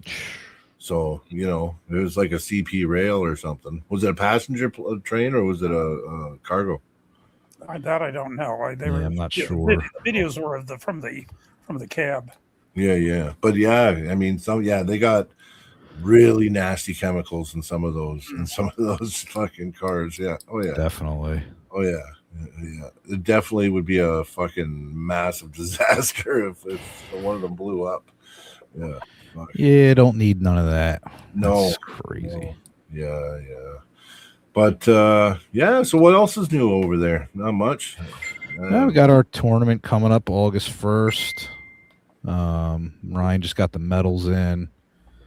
Really, we're kind of like taking it a little bit easier this year. Like Ryan said, we may have one other tournament, and then really focusing on Winter Blast. Already started getting the date out and the hotel discount link and stuff like that. So kind of just looking forward a little bit to some of the other stuff coming up. But August 1st is going to be cool. Yeah. The place we're having it at, they've been really, really nice to us, hosting us last minute when the other venue we were going to use closed down with no notice. So they invited us back. So yeah, that's awesome. Yeah, it's been pretty cool. So glad to be back there. We're gonna get some food while we're there and get some drinks. Yeah, looking forward to that. Hopefully nobody will kick a chair this time or anything weird like that. About, we're stepping Vegas. So Vegas, UFC's in Vegas in December. Yeah. EVW. Yeah. Oh yeah, EVW. Yeah, UFC. You know what? I'm thinking about that McGregor shit still. dude. Yeah. Like, The anybody knee. wasted money on that match. I know. And then Oh, they're saying he God. was injured in training camp and was hiding the injury. My knee. Yeah. Come on. That was a quick payday. I was actually looking forward to him coming back, man. I was one of those guys that still was entertained by Connor. Yeah, me too. Like no matter what, right? Dude, knowing that, I mean, he's still got what, 65 million to lose that match. Like, that's crazy, though. Yeah, that's crazy. And like that too. They were saying some people flew from Ireland, got VIP shit, paid up to $8,000, and then it ends in one fucking kick. Yeah, that would suck. And that's the thing, dude. Like combat sports of any type, you know, it can just end in a blink of an eye, you know. Yeah. It's like you imagine how people felt with Mike Tyson back in the day. You know, see that Legend Water. Yeah, it's proud sponsor Through the Fingers. Oh shit, I missed that, dude. Yeah, Legend Water. Yeah, so nice. It's actually naturally alkaline, and it's an actual spring located here in Alberta. So it comes from a naturally alkaline spring, and they can it so that way you don't get the BCAs or whatever that stuff. Yeah, keep the aluminum. Yeah.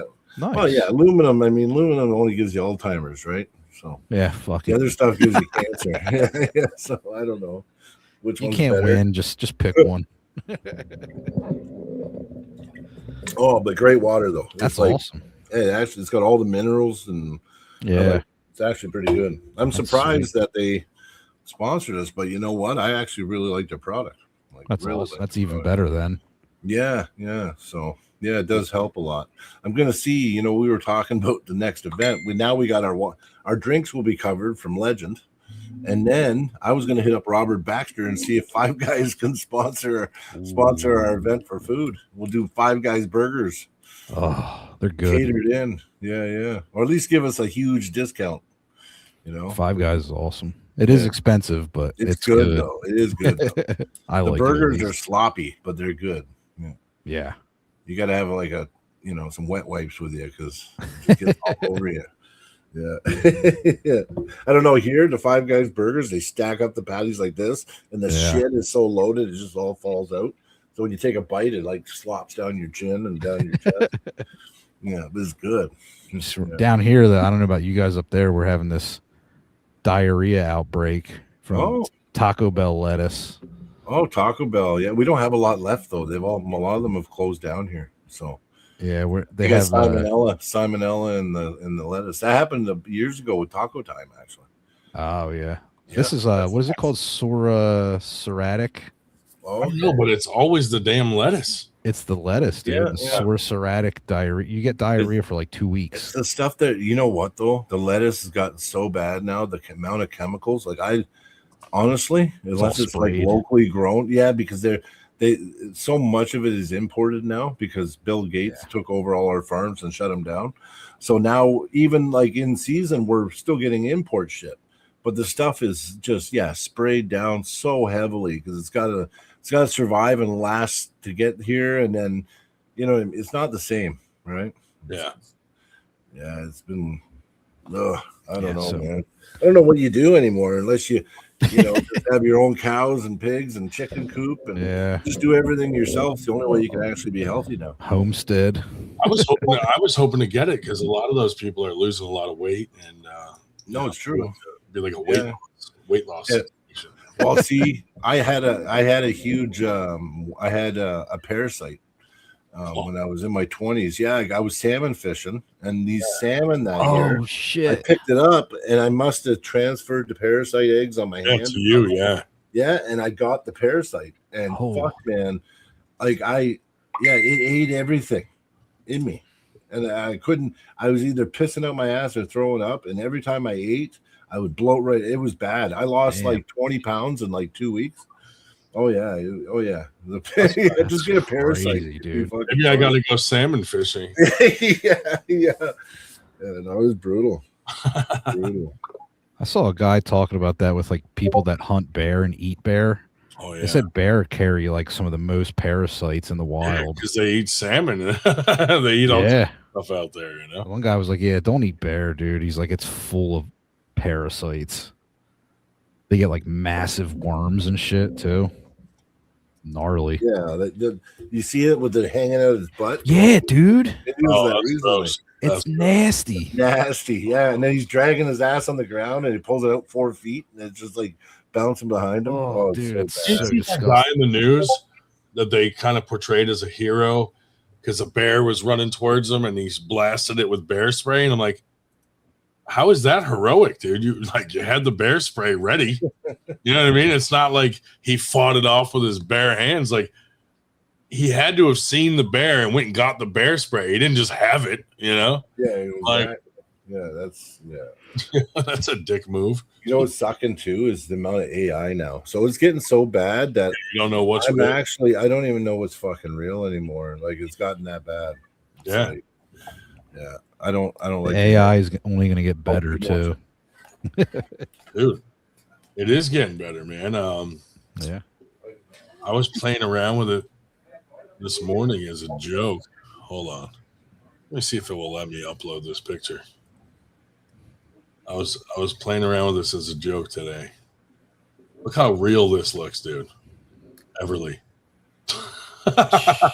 It's getting better. Pretty damn legit, man. I was like, she caught her first fish. It's like a largemouth bass. I mean, it looks real as hell. I'm like, this is not good, you know, like it's getting crazy. Yeah. Nuts. But anyway, yeah, I mean, that's all I really had. I don't want to stay on too late. Yeah, I'm probably gonna hop. It's 10 o'clock, so yeah. I'm probably gonna jump off. But Brian comes back. Oh, I'm almost back. Are you leaving? Are you ending? No, yeah, no. I'm hopping off. Okay, Randy. All right, Randy. I'll see you, buddy. It's good talking to you guys. Yeah, buddy. See you August 1st, Randy. Oh yeah. What is that? 2 weeks? Yeah. 2 weeks? Yeah. Nice. Something. Yeah, I can't wait, dude. I'm hyped. I'm looking forward to it. Trying to get some more people to come out. So yeah. Yeah. No, it'll be good. Absolutely. Looking forward to it. Need the arm wrestling back. It's been too long. Yeah. You know. Well, Randy, you know what you got to do is just do you, buddy. Yeah. Regardless of consequences. Yeah. Can't get much worse. Exactly. No. All right, guys. See you, buddy. Have a good one, bro. Yep. See you guys. Oh. Yeah, Brian, speaking of the AI, this morning I was just playing around and look how real that looks. My daughter. Yeah, that's my daughter. And I just was like, it does look real. Here's her first fish. And it made the fish look real as hell, dude. I'm like, damn. What, did she really have a fish? Did you just change it for a bigger one? No, that's complete AI. That's just 100% all I just took a picture of her face, and it did all that. I was like, oh my god, this is not good, dude. This is not good. Oh, that's not good at all. It is scary though, because you really don't know. You don't know what's AI and what's not. Well, you don't, and then even when you do it, you're almost disappointed because some things you see, you almost want them to be real. Yeah, and you're like, no, that's fucking that. And there's a mass load of people writing books with AI to the point now. I was looking at the. I like some of those books. When you submit a book, now it asks if it's written with AI or not. Yeah, and you get paid less if it is, or don't get paid at all. And if you lie, YouTube banned it, if you lie and they find out that you lied, like done. Yeah. Well, YouTube. Their new stuff is if you're using more than, I think if you're using more than 40% of AI, I don't know. You'd have to look up the clause or whatever. Yeah. But if you don't get even paid now. They're not even paying AI creators now on YouTube. Same with all of them, Instagram, all that. It asks now if you're using AI for your because it wants real stuff. Well, you know what's kind of nice about it though, bro? Yeah. Let these people fuck it up and saturate it. And then the ones that still keep it real and it's all real, they'll be renowned and there'll be money in it again. They're almost, the AI people are almost making it better for us. Yeah. I mean, if you look at it that way. Dude, I've read some pretty interesting books. Yeah, me too. AI. And I'm like, I got hooked. Listen, I don't know what it was. I was bored one night and I got this pop-up, and it showed all these cool sounding books. And of course, I clicked on it, installed the app, man, I'm hooked. I'm fucking read, but oh yeah, man, I'm hooked to Do you see those dumb ones where it's like a whole video of this video book? Oh yeah. Like the people are being mean to the fucking guy, and you're like, it hooks you because you're like, I want to see what the fuck happens. Well, yeah, because they're giving you AI generations of why they're reading it. Like there's one called My Vampire System. Yeah, I started reading. Well, not reading it, listening to it. Fuck, I'm like 1,000 episodes into the fucking thing now. Oh yeah. I just get lost, and it's really cool. Right before the cool thing happens, and then you're like, well, now I got to download the freaking stupid app to see what happens. And they do that to you, because you watch it. You watch it, you kind of, And one of them, I downloaded it, and it wasn't the same damn story. I was like, you got to be kidding. It changed, I had that one time. Oh, I was pissed. I was like, I deleted it immediately. Or the first 5 minutes that they get you hooked on, you're like, this is fucking awesome. Some samurai guy, and he's powerful. He's like the most powerful guy in the world, and you're watching, and he's like blowing up boulders and shit. You're like, and then you fucking go to watch the whole thing, and it just gets lame storyline, nothing. Like, what the fuck happened to what I was seeing? Yeah, they just want you to download the data. Sneaky bastards. Oh, and then they don't give you like a prescription, like Prime TV and all in Netflix. Well, you can pay for the month. These ones, credits. Like you're watching it, and it's like, get more credits, pay $30, $40. It's like, you need more credits to finish the story, and you're like, yeah, exactly. And then I'm hooked, and I end up saying okay and buying the fucking thing. By the time you're done, you watch this stupid movie for like $90. God damn it. Oh, I know, but it's like, you know what? Even though I bitch about it, and every time this thing will pop up, like it'll say, rate us now. So it'll be like I can pick between 5 stars, and then it lets me put a comment in. Every single time I put 1 star, and I go, this fucking sucks. You're ripping everyone off. I said, how about you at least offer me a weekly membership so I can watch what I want? And then it gets back to us. We're sorry you feel this way. We will look at our blah, blah, blah, blah. And then right back to the same thing. And then a week later, a little thing will pop up, and it'll say, give us your feedback. And then I do the same thing again. They're laughing when you're reviews, but then I still watch the stupid fucking story. Yes, that's just it. I give him 1 star. Dragon kills this guy. And I'm like, exactly. Yeah. But like, some of the stories, I can't believe I just wasted 2 hours of that shit. Yeah, the amount of time I waste. There's a good story. There's one called The Weakest Beast Tamer. I fucking loved it. I loved it. It ran out, and I was like so hooked on it.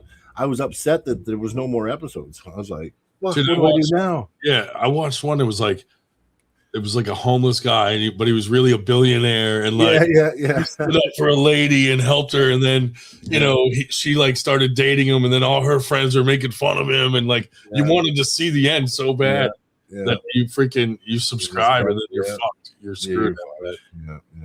But at least this one, if you watch all the way through to the episode's end, they reward you. So I ended up now I'm reading another one or listening to another one called Zombie Wolf or something like that. It's like a zombie vampire wolf. Werewolf. Nice. Yeah. But he's got a system, and he gets skill points, and he gets he's so strong. He's already like one of the strongest guys on the earth, and fucking anyway. I like anything with like immortality, superhero strength type deal. Like anything like that. Yeah. That's pretty cool. Yeah. I'm in fantasy land. I'm always thinking I'm gonna fall in the fucking I'm gonna find an alien relic, get radiation, and turn into a fucking Superman. I kind of hope someday that there's like zombies to fight off. Yeah, that'd be kind of neat. I'm ready for that. You know what? I don't know why, but it's like I think it will. I think it's possible. Like I don't put nothing past her. What was it? Those dudes that were what were they doing? Bath salts. Yeah, bath salts, and then they fucking go eat a person. Yeah, they would eat them. They like tackled someone, started eating their face off, and I'm like, there are zombies. Yeah, there is. Yeah, I've seen one of a guy. Yeah, it was right by. Grabbed the person off the highway, right by a car, started eating them. Started eating the face. Yeah, I'm like, dude. Yeah, it made me think like, all right, how can we give a lot of bath sauce to a lot of people so we can get these zombies off? You know, I could have a samurai sword too. I'd be just start cutting heads off, dude. Like, yeah, I'm ready for some kind of zombie. I got a crossbow. I got a 240-pound draw fucking crossbow right there. Yeah, I'll be like Daryl. Oh, fucking right, dude. Yeah. Like, oh, here comes one of those. I don't know.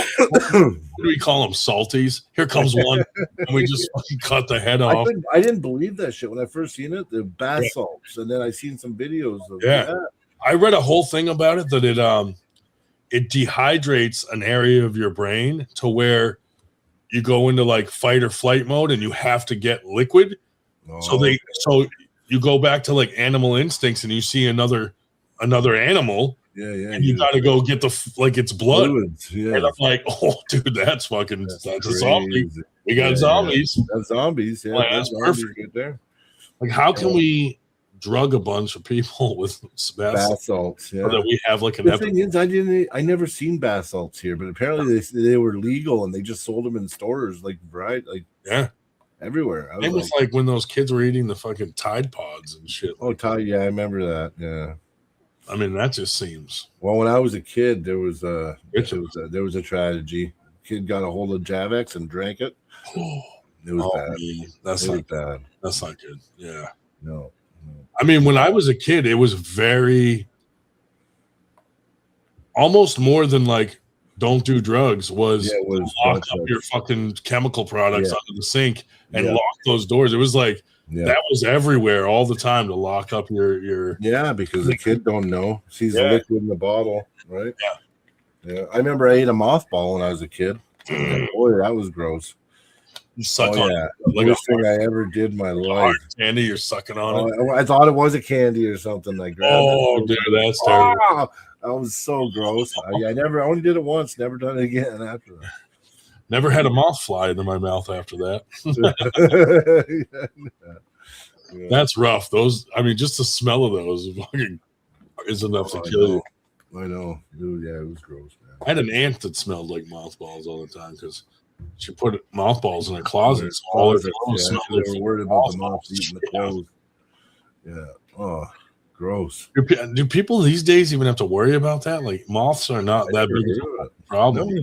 I don't see a lot of moths. At nighttime, they come out and they fly around the lights. Yeah, that's about it. That's all I see. Like, they're not getting into your house where you got to worry about your sweaters and the fucking no.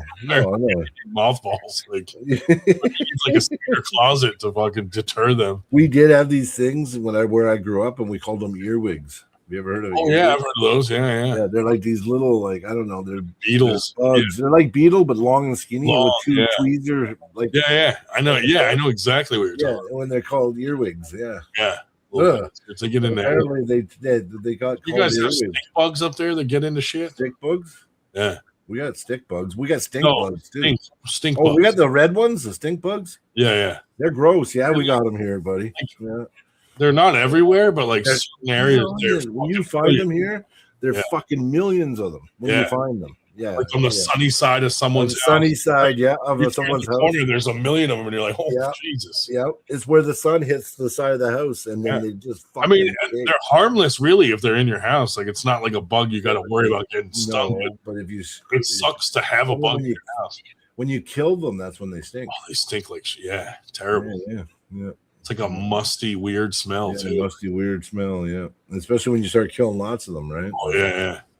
A weird thing, dude. And then, so out back in the deck, my neighbor has like a whole wooden fence and stuff, and they have a lot of those carpenter bees. Oh yeah. I smack those with my tennis racket, and sometimes that doesn't even kill them. They just fucking fall. And then they get up and fly again, and I'm like, Jesus Christ, dude! Yeah.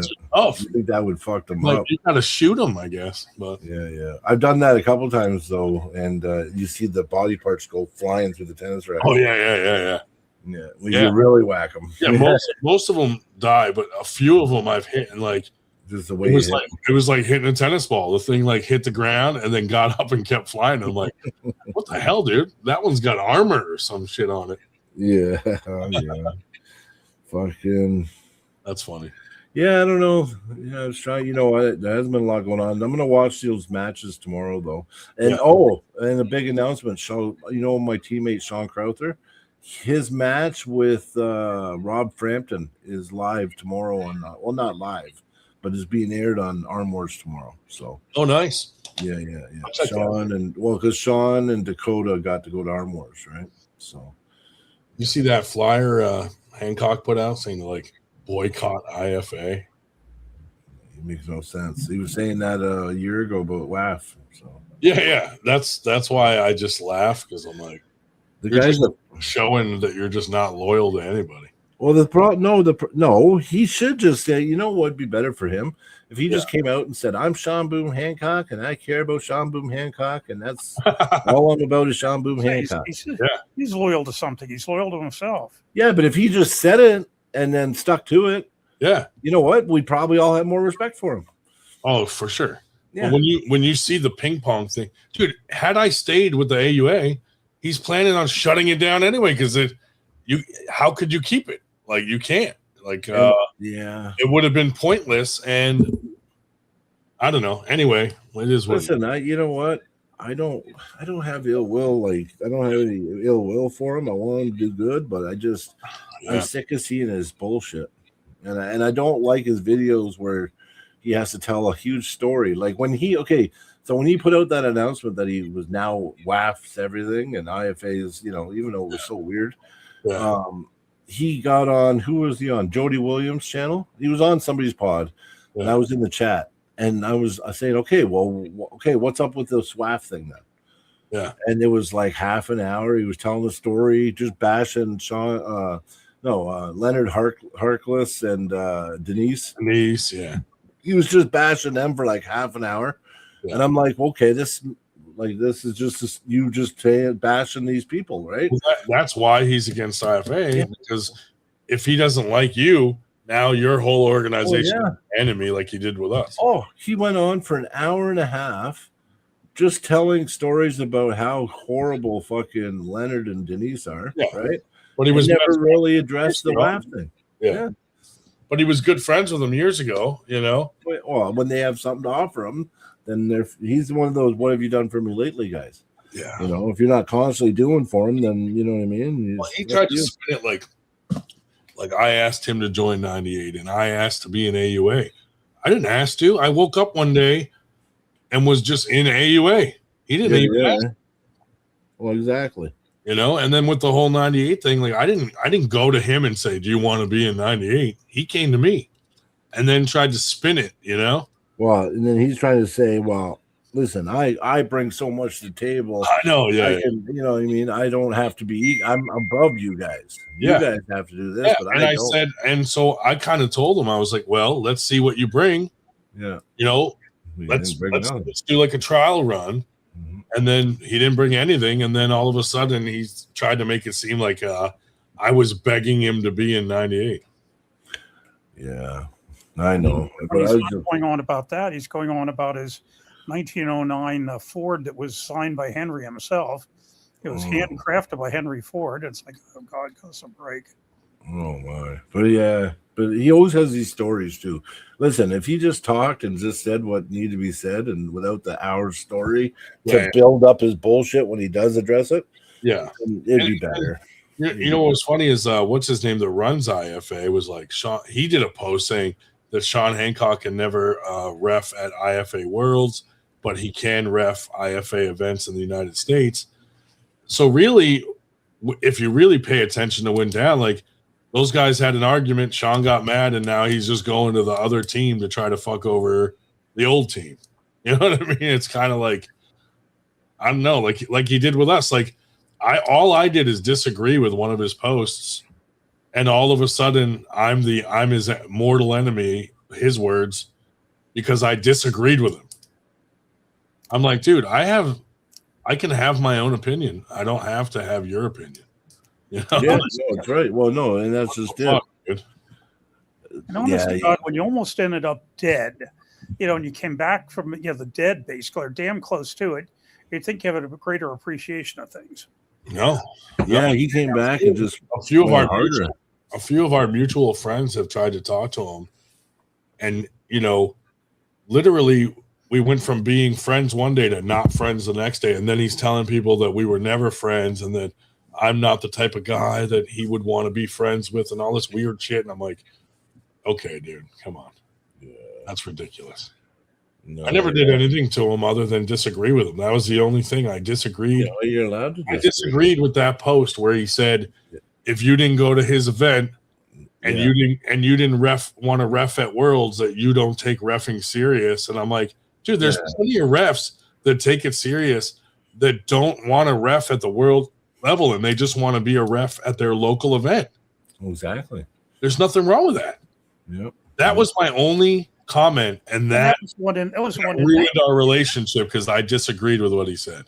That was one in Vegas, I agree, right? though, with you. Was that the one in Vegas? Yeah. Yeah. So I mean, who the hell can afford to go to Vegas to get? A lot of people. Not everybody can afford to go to Worlds or Vegas. Yeah. I mean, the moral of the story, though, was that I just disagreed with him, and that was the end of the world to him. Yeah. Because I did it publicly, and he was so mad about it to the point where, like, he kind of left some threatening messages, and then that's when I just flat out just wrote, "F you, Sean," and then the other guys were texting me going, "Well, I guess that's friendship's over," and I'm like, "Well, I mean, if you threaten me, like the friendship never existed." And just because I disagree with you doesn't mean that. Like, if me and you disagree, I'm not going to threaten you. And tomorrow it doesn't matter. You probably disagree with 90% of the shit I say anyway. If I did, who cares if I do? Like, if I say something, you go, I disagree. I'd be like, okay, and then I'm not going to be like afterwards. Fuck you, Ryan. You don't want to be on my bad side. Honestly, you'd probably call me and be like, "Hey, let's discuss that and see where you're coming from." If it bugged me, but it probably wouldn't, because I'd probably say, "Okay, you don't agree. It's fine. We agree on some things, we don't agree on others." And most likely, I'm disagreeing just for controversy anyway. Like, I probably agree anyway. And the FU is actually rather mild. I've seen some of the other divorces you've gone through, and you're a lot more, shall we say, creative in your. Someone threatens me or is ridiculous. Like, I'm not gonna just whatever. We're gonna disagree. You can be much more creative than just FU. Yeah, if I want to be, but like Nitro, Nitro told me he was gonna crawl through my window and slit my throat, and then the next day he apologized and he said his blood sugar was low. And I'm like, bro, so, dude, when your blood sugar is low, that doesn't mean you just fucking can threaten people and say whatever you want. Your blood sugar is low. Oh my! How do these two have anything to do with each other? Yeah, no, you don't. You want to stay clear of somebody like that. And I think he threatened my life twice and had the same excuse. And then he said some nasty stuff to Matt Powell too, and then said his blood sugar was low. And I'm like, dude. That's not the smoochie you gave to Steve Fernandez was epic as well. Steve Fernandez. Oh yeah. Well, he's another one, dude, that got kind of weird with shit, and he couldn't understand this. I'm watching his live feed of his event, and his head ref goes, someone had a 98 shirt on, and he was like, "Oh, those guys are retards. Fuck those 98 guys," something like that. So he tried to post the whole live feed on our channel, and I deleted it because I'm like, your head ref is calling us a bunch of retards. Yeah, and he was mad that I deleted it. And he's like, "Well, I didn't say that," and I'm like, I don't want it on my channel. I don't want it on my channel. And I said, you work with a lot of guys that don't like 98 because of that whole camp, and I'm like, it's not a big deal. I don't mind, but if someone says something like that, I don't want it on my channel. And it turned into this big fucking thing, dude. And I'm like, wow, good Lord. Well, I don't know, man. It was like, Brian's such a good guy. Yeah. I was like, yeah, Brian, you're cool. And I'm like, I felt cool. I'm like, oh, you're going to do some kind of video recording he said he was going to do the UFC, Ultimate Fighter. He's going to record the house and the Airbnb and all. So I said, listen, I'll sponsor you. I threw him $500 US, right? And I thought, they did one fucking them eating cereal or some shit. Roger eating a bagel and something with a cereal bowl, and I'm like, wow. And then I meet them, and then fucking someone steals my fucking WAF strap like right away. I was like, what the fuck? I said, bring that shit tomorrow. No, you didn't bring it.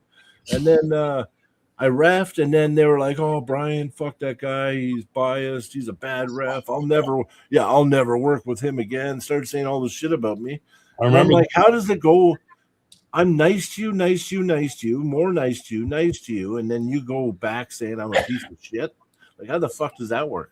That's what I didn't like, because I watched that podcast of him and Schwartz on that one podcast talking shit about me. I was like, dude, nothing that he said was big enough a deal to bash someone on a podcast. I'm like, you could have just called Brian and settled that. Yeah. Oh yeah. Off air. Easy. It wasn't even anything crazy. And I thought Gelder, way over air mattresses. Like, Gelder told me about all that. Buddy. And they wanted me to buy them air mattresses for their Airbnb. He was so cheap. And I'm like, damn. Yeah, so Gelder had these beautiful fucking belt buckles. Yeah. And you know how much like silver plated belt buckles are, right? Yeah. They're hundreds of dollars. So anyway, he wanted that to go to the winners of the matches. Yeah. Steve's like, no fucking way. He goes, we're doing rings. Well, because you can buy those cheap fucking Timo rings for like $15, maybe less. Right? Yeah. So anyway, he refused. So Gelder's like, okay, you don't want that for your guys. That's fine, right? Then Gelder ordered jerseys, right? So he had the nice jerseys and everything, City Slickers. And Steve was like, no, you're going to pay for it, right? And Gelder's like, no. He goes, whatever it is, we'll just split it. He goes, no, I'm not paying for that. So anyway, he wouldn't pay for jerseys. So he shows up, and then tells Gelder, well, why don't we have jerseys? He's like, because you didn't want to pay for it. I paid for it.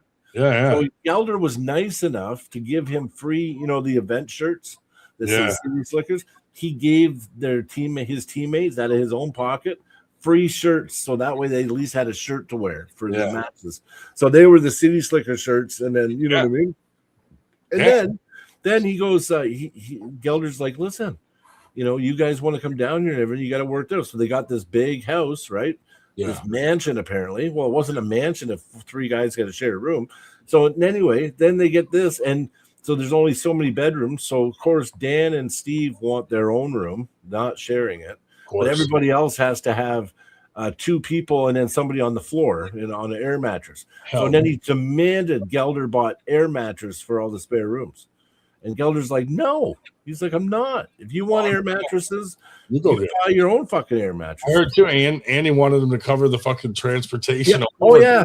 Oh yeah. And then when the matches were happening, when his teammates won, they handed the cash to him.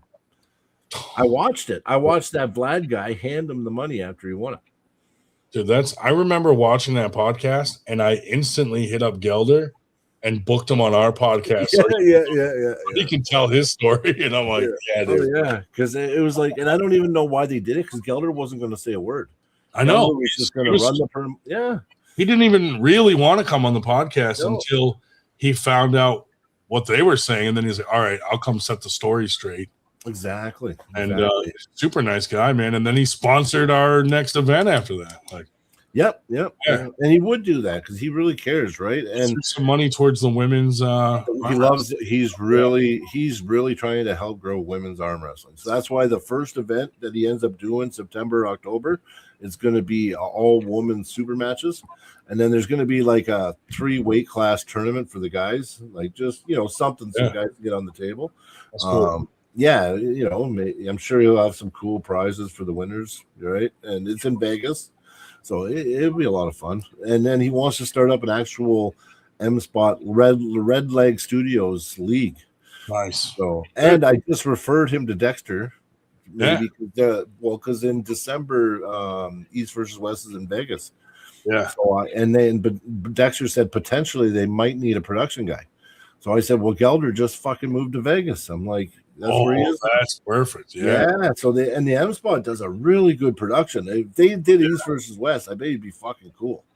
Oh yeah. Especially if they gave Gelder some creative privileges. Like, you know what I mean? Yeah, or a little cash to like do some cool shit, Oh yeah, well it's not cheap anyway. You know how much a production is? It's like 45 grand, 50 grand to get a production crew. Especially that level, At that level, yeah. It's not cheap at all, man. No. So, but anyway, yeah, good things there because the fact that Gelder's coming back, I mean, that's good for the sport. Yeah. So, yeah. Yeah, that's cool, man. I'll have to reach out to him and say hi. It's been a while. No, for sure. For sure. Maybe come to fucking Vegas with us. Yeah. That'd be cool. Yeah, because he wants to listen. Oh, so what we'll probably do is the Friday night, before the Saturday, we might do a live, do our podcast there. Oh, and nice. I think maybe Lucky's going to be there. Yeah. We could do a fucking collaboration podcast. When is that one in October? December? No, it's going to be September, I think. October 31st was the day. Yeah.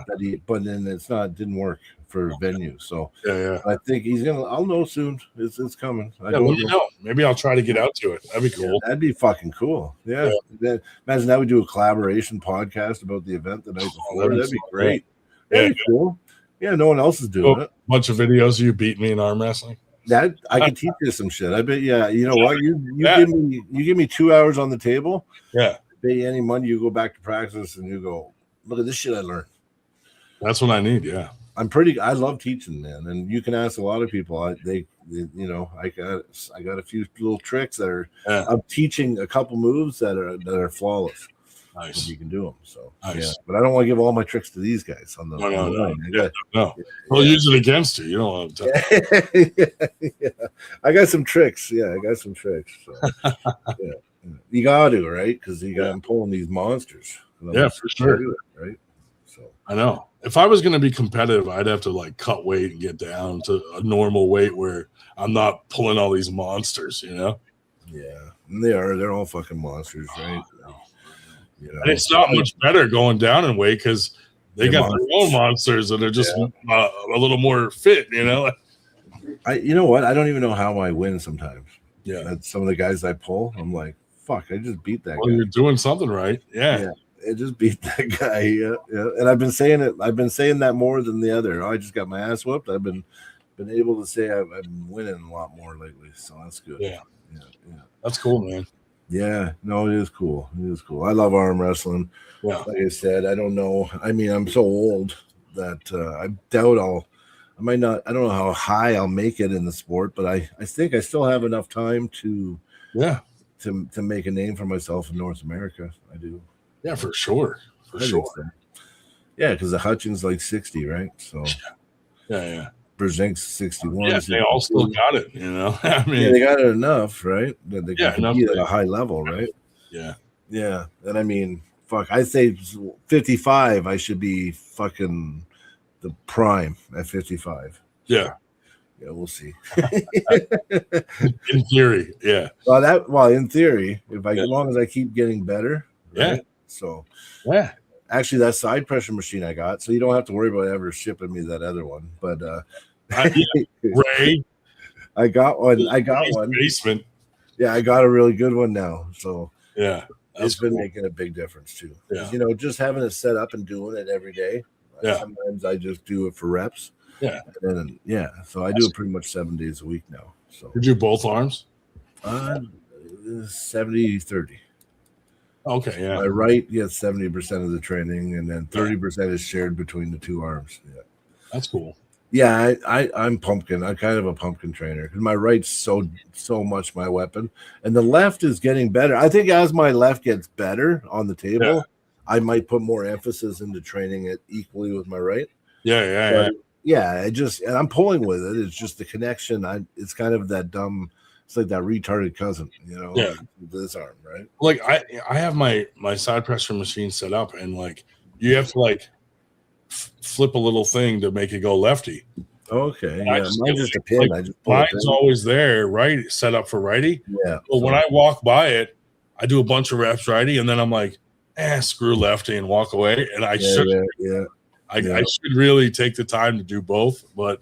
Yeah. I do righty way more than lefty. Well, it's just like when we train 3 days a week at this place. We call it the Deadly Dungeon.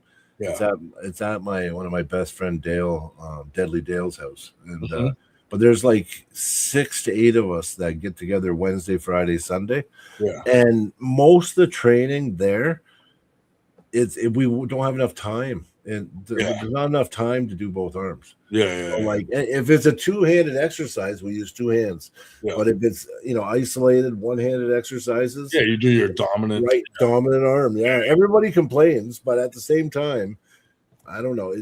We've all gotten so fucking strong, right? And then when we're done our workout, we do table time. So we'll pull for like an hour after the workout.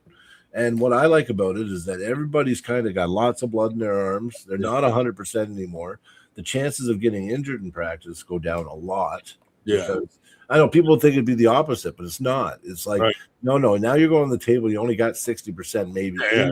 Yeah. Right? You just had a fucking hour and a half workout. You're not strong enough to break your own arm. Yeah, exactly.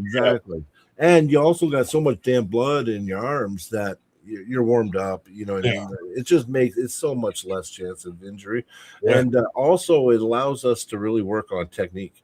Yeah. Because a lot of guys go to the table and they do that practice championship.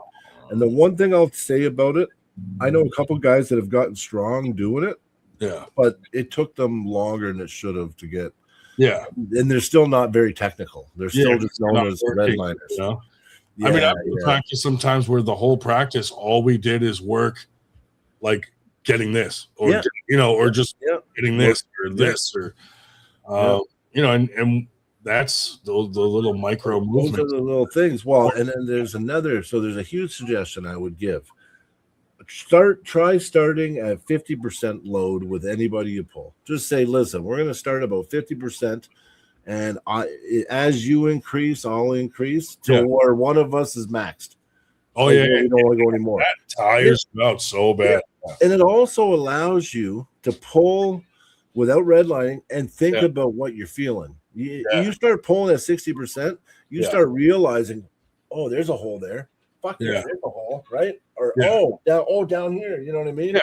If you're just redlining, there's so much that's going on that you're not retaining. That information isn't getting stored. It's just you redlining. You're not thinking, right? You're better to pull 60, 70%, be fully aware of all the pressures you're feeling because you'll start fucking noticing things. Like there's one puller, Ungerbayev. When you watch Ungerbayev pull, he's always doing these hits, right? Yeah. All he's kind of doing, he's not hitting to do anything. He's just testing you there.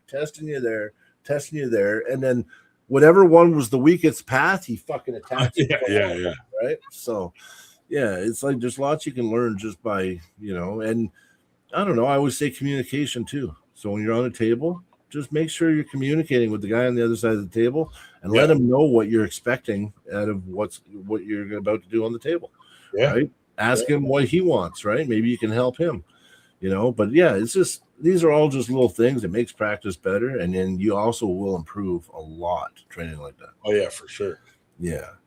I avoid pulling the guys that just want to pin and just I'm like, dude, someone's gonna get hurt that way. Well, and why really, do you want to get hurt at practice? Like that's a waste. Well, you know how many guys come to practice and they hit me, and I just go.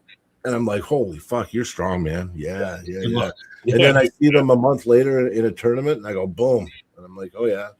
Yeah. And they're like, what happened, man? I was pinning you at your – I'm like, no, you weren't. You're being an idiot, and I was letting you pin me. You know what I mean? Yeah, if someone hits into you, I don't even try to stop them after. I'm just like, wow. Unless it's communicated, like, hey, can we do a way that I can work on my hit today? And I have a way I do it, too, because the way we like to train it, we do it a little different. So we'll actually start off, you can hit, but it's going to be a slow hit and a little faster hit, then a little faster hit. And what that does, that allows me to warm up and feel the pressure and adjust that little micro bit every hit. So eventually, though, you're hitting full out. And I'm able to give you some resistance and follow you down because we've gradually worked it up to full speed. Right. If you just go, let me work on my hit and whack and just, you fucking. Yeah. Or use a band, right? I think, too, like, what I've noticed is, like, it's kind of a cultural thing, too. Like, certain guys, like, they're just used to, like, full force. Oh, yeah. They don't they're not going to practice to learn or to train or to work on anything. They're going to practice to pin people. Yeah. Yeah. Like, it's like almost like a ego thing. Like they can't let themselves lose, or they can. If you try, I've had guys literally where I'm like trying to teach them something, and they're trying to fucking fight me and pin me. I'm like, hey, like, dude, I'm trying to show you something. Yeah, like chill out, right? Yeah, then I remember one time I got fucking mad at the guy. I was like, listen, just get the fuck off the table. He's like, what? I'm like, I'm sitting here trying, and you're fucking fighting me. He goes, well, fuck, I don't want you just to manhandle me. I'm like, trying to teach you something. You know what I mean? Like, like fuck. Yeah. So yeah, I don't know. Oh, I'm just wasting that time. Well, if somebody comes to the club where we train and they do that, we just fucking tell them we don't invite them next time. So, yeah. Because we want progress, like and not only that, like the way I look at it, if you're training with us, you also represent us in a sense because people know where you're training, and if you're going and acting like an idiot at events, they're like, oh, that's a Deadly Dungeon guy or that's a Red Deer guy. We don't want them giving us a bad name, right? Like, you know what I mean? So, yeah, we want them to train properly, proper etiquette. Plus, the guys that train with us, if they go to another club, you don't want to go and be that guy. You know what I mean? So, oh, yeah, that guy from the dungeon, he just shows up and thinks he's, the champion, right? Like, we don't want that either, right? So. Oh, yeah, the funny story, the ref that Brian was talking about a while ago, calling us assholes. Came to our practice, and somebody pointed out. They said, I had not noticed this, but they said, whenever you were pulling him, whenever I would get, and we were not going, all out. But whenever I would get to the point where I was almost pinning him, he would stop it and start teaching. He'd stop the pulling, and it was almost like, oh my God, I can't possibly let this old fuck, pin me even at a practice. And I was, we weren't, trying to do that. But, exactly. I said, you're right. I hadn't noticed that. But anytime we got close to his side of the table, losing side of the table, he would stop pulling and start talking. Oh yeah. It was really kind of funny. One of those guys. Oh yeah. I mean, there's all different shapes and sizes and forms of those guys. So, or people that they'll pull you at the beginning of practice. Yeah. But where I am absolutely usually one of the weakest people at a practice. But you got good endurance. I not gas out, and so there are people that will pull me at the beginning of a practice that will not pull me at the end of a practice. Oh, because now they think that. Yeah, but I don't care if someone listen. Yeah. If I go to practice and I get tired in the first 10 minutes, listen, I still pull. And if guys are kicking my ass, I'm like, yeah, I burnt out quick today. You know what I mean? But I still try because I want to better my endurance. So I will still pull even though I'm not full on the table. Right? Absolutely will not. It's just funny. They absolutely will not do that. Because it's egos. But we always say, you know what? When you come to a practice, you leave your fucking ego at the door. Don't bring your ego in here. Because we want to get better, right? Like, listen, I'm telling you, I've been to a lot of places, and like after pulls, people ask me why I don't do a lot of after pulling, because after pull to me, I just want a slow pull. I just want to see. Let's ease into it and let's see what you got. So like, I don't want to sit there and fucking hit. And to me, that's not a fun after pull is me and you gripping up and me going right where you're strong and just seeing what you got. Yeah, that's what I like to do. I like to do that kind of shit. But these guys in an after pull, they hit you with everything they got. I just go, oh, you're strong, and that's all I do because I'm not willing to do that. I want to have fun if I after pull somebody. Oh yeah, exercise and camaraderie. Well, yeah, and there's lots of ways. When I pull somebody, I don't want to see how fast they can flash me or see how fast I can flash them. I want to see how strong they are. And I want to test if I can beat them in their lane. But that's like, let's grip up and work into it, right? Like, let's start at 50%, and then, you can ramp right up to 100. But let's see if I can hang. But the hitting or I just say, oh, good for you. You're strong, So, I mean, even at our practices, which we usually end, not all the time, but usually end practices with King of the Table. But even there, even when you're trying to, but that's agreed upon. You're not trying to kill people. Yeah, and if you have a good practice where everyone just did, drills and pulled, but you could do a king of the table at the end and have a lot of fun because everybody's arms are intact. Yeah. You know what I mean? That's a lot nicer too, right? Like, Mm-hmm. you know, then you get an accurate representation of who's the king of the table, right? Mm-hmm. So sometimes you don't, right? There's times where I've went to practice and certain people are there and I pull and my arm's fucking cooked and everybody's pinning me halfway through practice. And then we do a king of the table and it's like, you know what I mean? I look like I'm the weakest guy there. But if I was fresh, I'm probably one of the strongest guys there, right? Mm-hmm. So, you know. Yeah, absolutely. Yeah, I don't know. I just love arm wrestling. So even like sometimes when I'm tired, I like pulling weaker guys because even though they got a chance now to get me, it's fun, right? Because then I can see, okay, maybe I can't get him in. Like he's stronger right now in the hook. I'll see if I can top roll him or if I can low hand him. Well, when somebody told me once, he said, when I'm pulling out of practice, if I'm pulling somebody that's stronger than me, I work on my strengths. So I'm pulling somebody that's weaker than me, I work on my weaknesses. Yep, it's true. It's true. And that's what and our motto is that the senior guy, he fucking he just holds. Like he just the junior guy works, put it that way. Senior guy holds, lets the guy work and talks him through it, you know? Like that's I don't know, that's how I was trained, right? Like if I was the weaker guy, they would actually tell me, okay, you know what, try to roll it on my fingers if you can, or see if you can find, you know what I mean? And they would just let me work and try to find a lane, right? I mean, that's really how it goes. The senior guy just kind of holds and the junior guy works. And it's a good balance because the senior guy, it's building his endurance still. It's building his center table control. And then the senior guy can go down and put himself in a negative position and start just practicing coming out of it, right? Because there's a lot of times when the ready go goes, you're in a bad compromised position. But if you train there a lot, you could be like, no, I can get back. You know what I mean? So, well, and we had somebody. Yeah, I mean, what I'll do sometimes in practice. And we had somebody, in fact, that joined us, our local practice, not from our group last week. And he has not been pulling right for some months because he pulled a bicep. Yep. And, you know, even it was something, he was doing something stupid at a competition. At a practice? Yeah, whatever. At least. And anyway, so I said, so what I'll say is, look, I'll just put my arm on the table, you know, in the middle of the table, and you give me whatever pressure you want. Yep. Yeah, he wanted to do something, but he was working his way back into pulling with that arm, but didn't want to, you know, stress it. No, you don't want to go crazy. You got to trust the guy you're working with, right? So no, because remember when I did my elbow in at Nationals last year, they told me 18 months, but my training partners said, fuck that, right? So we'd go do side pressure. They'd be doing 100 pounds or more, right? I would have 5 pounds, and it would hurt, but I would do it, right? And then about a month later, I was up to 20 pounds. And then eventually I was like, within 6 months, I was back to over 100 pounds again. You know what I mean? So I competed 7 months after my injury, and they said 18 months, but it was because I had a good team that worked with me. And it would just be pressure that I can handle, right? But I would not do it.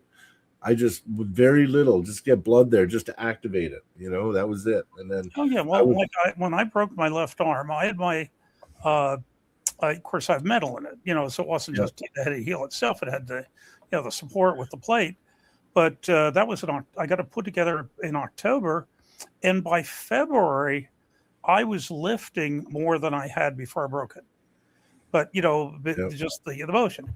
And I think I competed with the other arm by I think maybe April-ish, but I waited 10 months to compete with that arm, and I deliberately did it at a tournament, which was a smaller tournament where everybody knew me.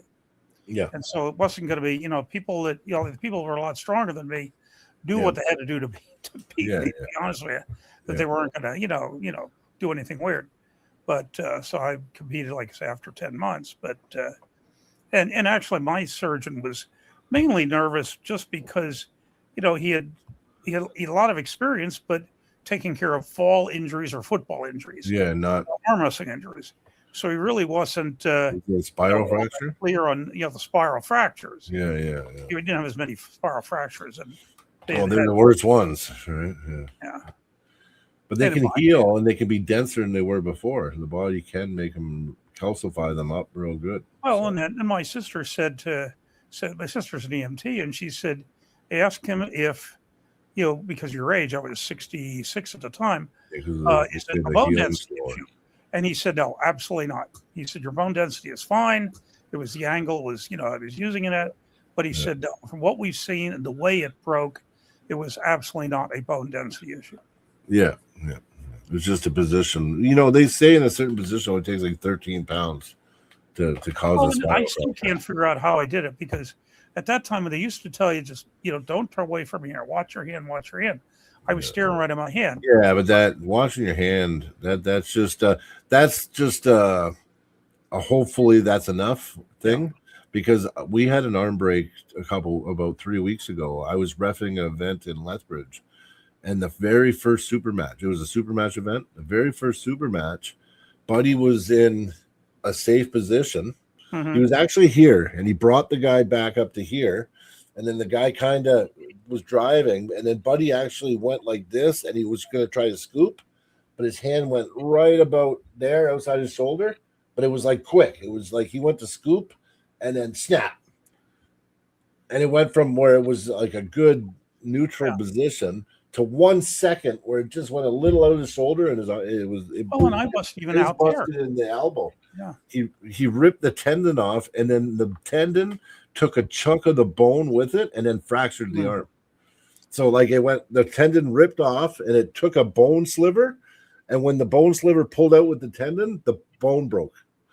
Yeah, well, I still haven't figured out how I managed to do it, because I was doing a flat press without my hand being cupped, but it was right smack in front of me.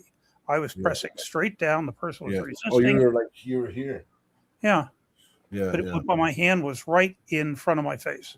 Yeah. Under the table. So I don't know how the hell I did it. But whatever. Yeah, well, shit happens, right? You know what? Sometimes it's 1 week. That's why they say, it's a chain, right? So from here to here is one chain. If you have if there's a weak link in that chain, that's what will fail, right? So you had some little tiny weakness somewhere and it failed. Yeah, and I mean, Bart Wood has made the point that generally, if you're going to break your arm, it's in the first 3 years. After that, after 3 years, it's probably going to be a bicep. And I have seen people with more than 3 years that have broken a bone, but it's rare. It's more rare because you know why? Because they're under that load all the time, and they're getting little micro fractures, and the density of their bones, it does get harder, right? Everything gets harder and more stuff. I know a couple guys, Dustin and Kelly Leach. I don't think they can break their arm. I've seen Kelly in like this with his arm backwards, like maybe 50, 60 times in matches. I went back fucking all the way to like 2011, and he was pulling the same way then that he's pulling now. And his arm, I don't think his arm will break. I think it's just so many matches, so much arm wrestling, and your body just eventually condition, because that's what we do, right? We adapt, we condition. I always tell people, think of arm wrestling. If you look at it like a job, when you start a new job that's physical, how many times you start a new job and you're like, after the first week, you can't move your fucking hands. You're tired. You're like, I don't know if I can do this job. It's killing me. But then after about 3 weeks to a month, all of a sudden you're like, fuck. Okay, I'm good. That's easy, right? Everyone's been there, right? Well, arm wrestling's very similar. You have to build it, and your body will condition, and it will adapt to what you're doing. You just got to put the reps in, right, and not take a major injury, right? Hopefully. So, yeah. And Drew says mainly communication is key, which you're absolutely right. In fact, kind of with communication, the third tournament I'd ever been to, I had been June, July, August. It was a little over 2 months, and there was only 2 people in Masters pulling. And so actually Bart Wood was head ref, and it was at the New York State Fair. And he had said, hey, we're going to be watching you amateurs very closely. He said, you pros, you're basically beyond hope. I mean, if you want to get yourself in some weird position, we're not going to be watching as close stopping it. And so when I decided, what the hell, there's only 2 people in Masters, I got into it, and I said to Bart, I basically have gotten into Masters. I've only been pulling 2 months, third tournament. I said, should I also make sure the ref knows this is my third tournament ever? And he said, yeah, and make let your opponent know too. Yeah, no, for sure. Yeah. Well, why not, right? I mean, I don't know. Like, listen, my opinion changed. So I was really hard on. I used to be like, fuck, if the guy's competed a couple times, he knows how to be safe, he should get a super match. But then I just watched a guy a few weeks ago while I was reffing, and some of the positions I seen him go in, and with that arm break, that was the first time anyone's ever broke their arm with me reffing. So it was kind of tough. Yeah, it was kind of tough, right? So, but with all that happening, I thought about it. I said, well, maybe new guys, shouldn't actually be having super matches. You know what I mean? Like maybe they do have to. You have to make sure they at least have a level of skill before they have a super match, or make sure. Nah, you know what? Because listen, these guys were pulling, and on the most part, they were in safe positions. But the guy put himself in an unsafe position. It happened in 1 millisecond, and his arm went. And it was like, what the fuck? I couldn't call an unsafe position because it happened. They were neutral, and Buddy went to scoop, and his hand went outside his shoulder, and just bam. Oh yeah. And I was like, what the fuck? You know what I mean? Like, it just happened, right? So, yeah. But I mean, I was feeling guilty, right? Because I've never had an injury. I've stopped matches for unsafe positions, but I was feeling guilty. But there's nothing I could do. Like, it would literally went from, they weren't even that bad of a position, and all of a sudden, snap, an arm went. So, yeah. And then the down ref was fucking gagging and puking. Like, oh fuck, yeah. Because right away he's like, and he's fucking, I can't do it. Then he's gonna quit. He's like, I can't do this. I'm like, well, yeah, you can. Suck it up. Yeah, dude. Like, fuck. First match. It was the very first match too. Oh man, Has he been reffing a while or?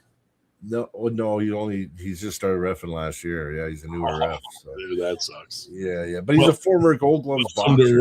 Reffing, Yeah, well, the guy's had his face punched in 1,000 times. I mean, you think? Oh yeah, he's probably seen a lot of blood in this. Yeah, but the bones, I guess, are a little different. It's a sound for me. It was the sound. It was the crunching. It was when like, I hear that, it's the worst. Yeah, it was like it was a pop and then a crunch. Yeah, sounds like a tree branch break. Yeah, exactly. It wasn't good. Yeah, that's the worst. And then Buddy, you know how he reacts? It does it, and he fucking jumps 10 feet in the air. Fuck! He's jumping around. I'm like, whoa, chill out, man. Like, hold your arm still. He's like just literally flinging himself, jumping everywhere, screaming. I've never seen anyone react that way. Usually they do it and they're like, and then shock hits them and they sit down, This guy was like freaking out, jumping up and fucking he's running around everywhere. I was like, oh shit, his arm flailing around. It was weird. Mine didn't hurt at all. And they ran me down to, we were in the Harrisburg area, they ran me down to the hospital. And, this usual question on a scale of 1 to 10, what's the pain level? Yeah. I said 2, maybe. It didn't hurt at all. And then the guy that took me down, they had us sitting there waiting. And he said, you should have told them it was an 8, they would have had you in by now. But it really didn't, Yeah. No, I know. It just depends. Like this guy, like I said, the tendon let go and it pulled a bone shard out of the bone, and then the bone fractured after. So the tendon ripped off, and it had a piece of bone on the tendon because it ripped from the bone, but the bone actually came with it, weakened the bone fractured. That's what happened to his arm. Yeah. I was like, what the fuck? Yeah. Well, and I tell people I've been making referees nervous for 8 years just because they think I'm getting out of position on my right. Yeah. Which I don't know. But, let's see. Well, anyway, guys, listen, I got to go take my medication and I got to do some stuff, but it was good seeing you. Yeah, man. We'll talk soon. And we'll talk again soon, man. Now I'm getting back into the swing of things, so we'll get the 98 stuff rolling again. And Nice. Yeah, and you know where I'm at. You need me for anything, just give me a holler. And appreciate it, man. Okay, cool, man. Have a good night. Have a good night, chat. Everyone, take care. Thanks, everyone. Later. Might as well end it, Dave, while we can before someone else. Before somebody else jumps on. Yeah. Well, except Drew just got home and now he wants to comment. Oh, that's too bad, Drew. You lose. But whatever. But anyway. So yeah. Androvic just sent me a picture of him and yeah, I saw when you sent put it in our chat too. Yeah, if you can, He wrote 2 great legends. Yeah, can you pull it up? Him and Alan Fisher. I don't know if I can get it quickly. Anyway,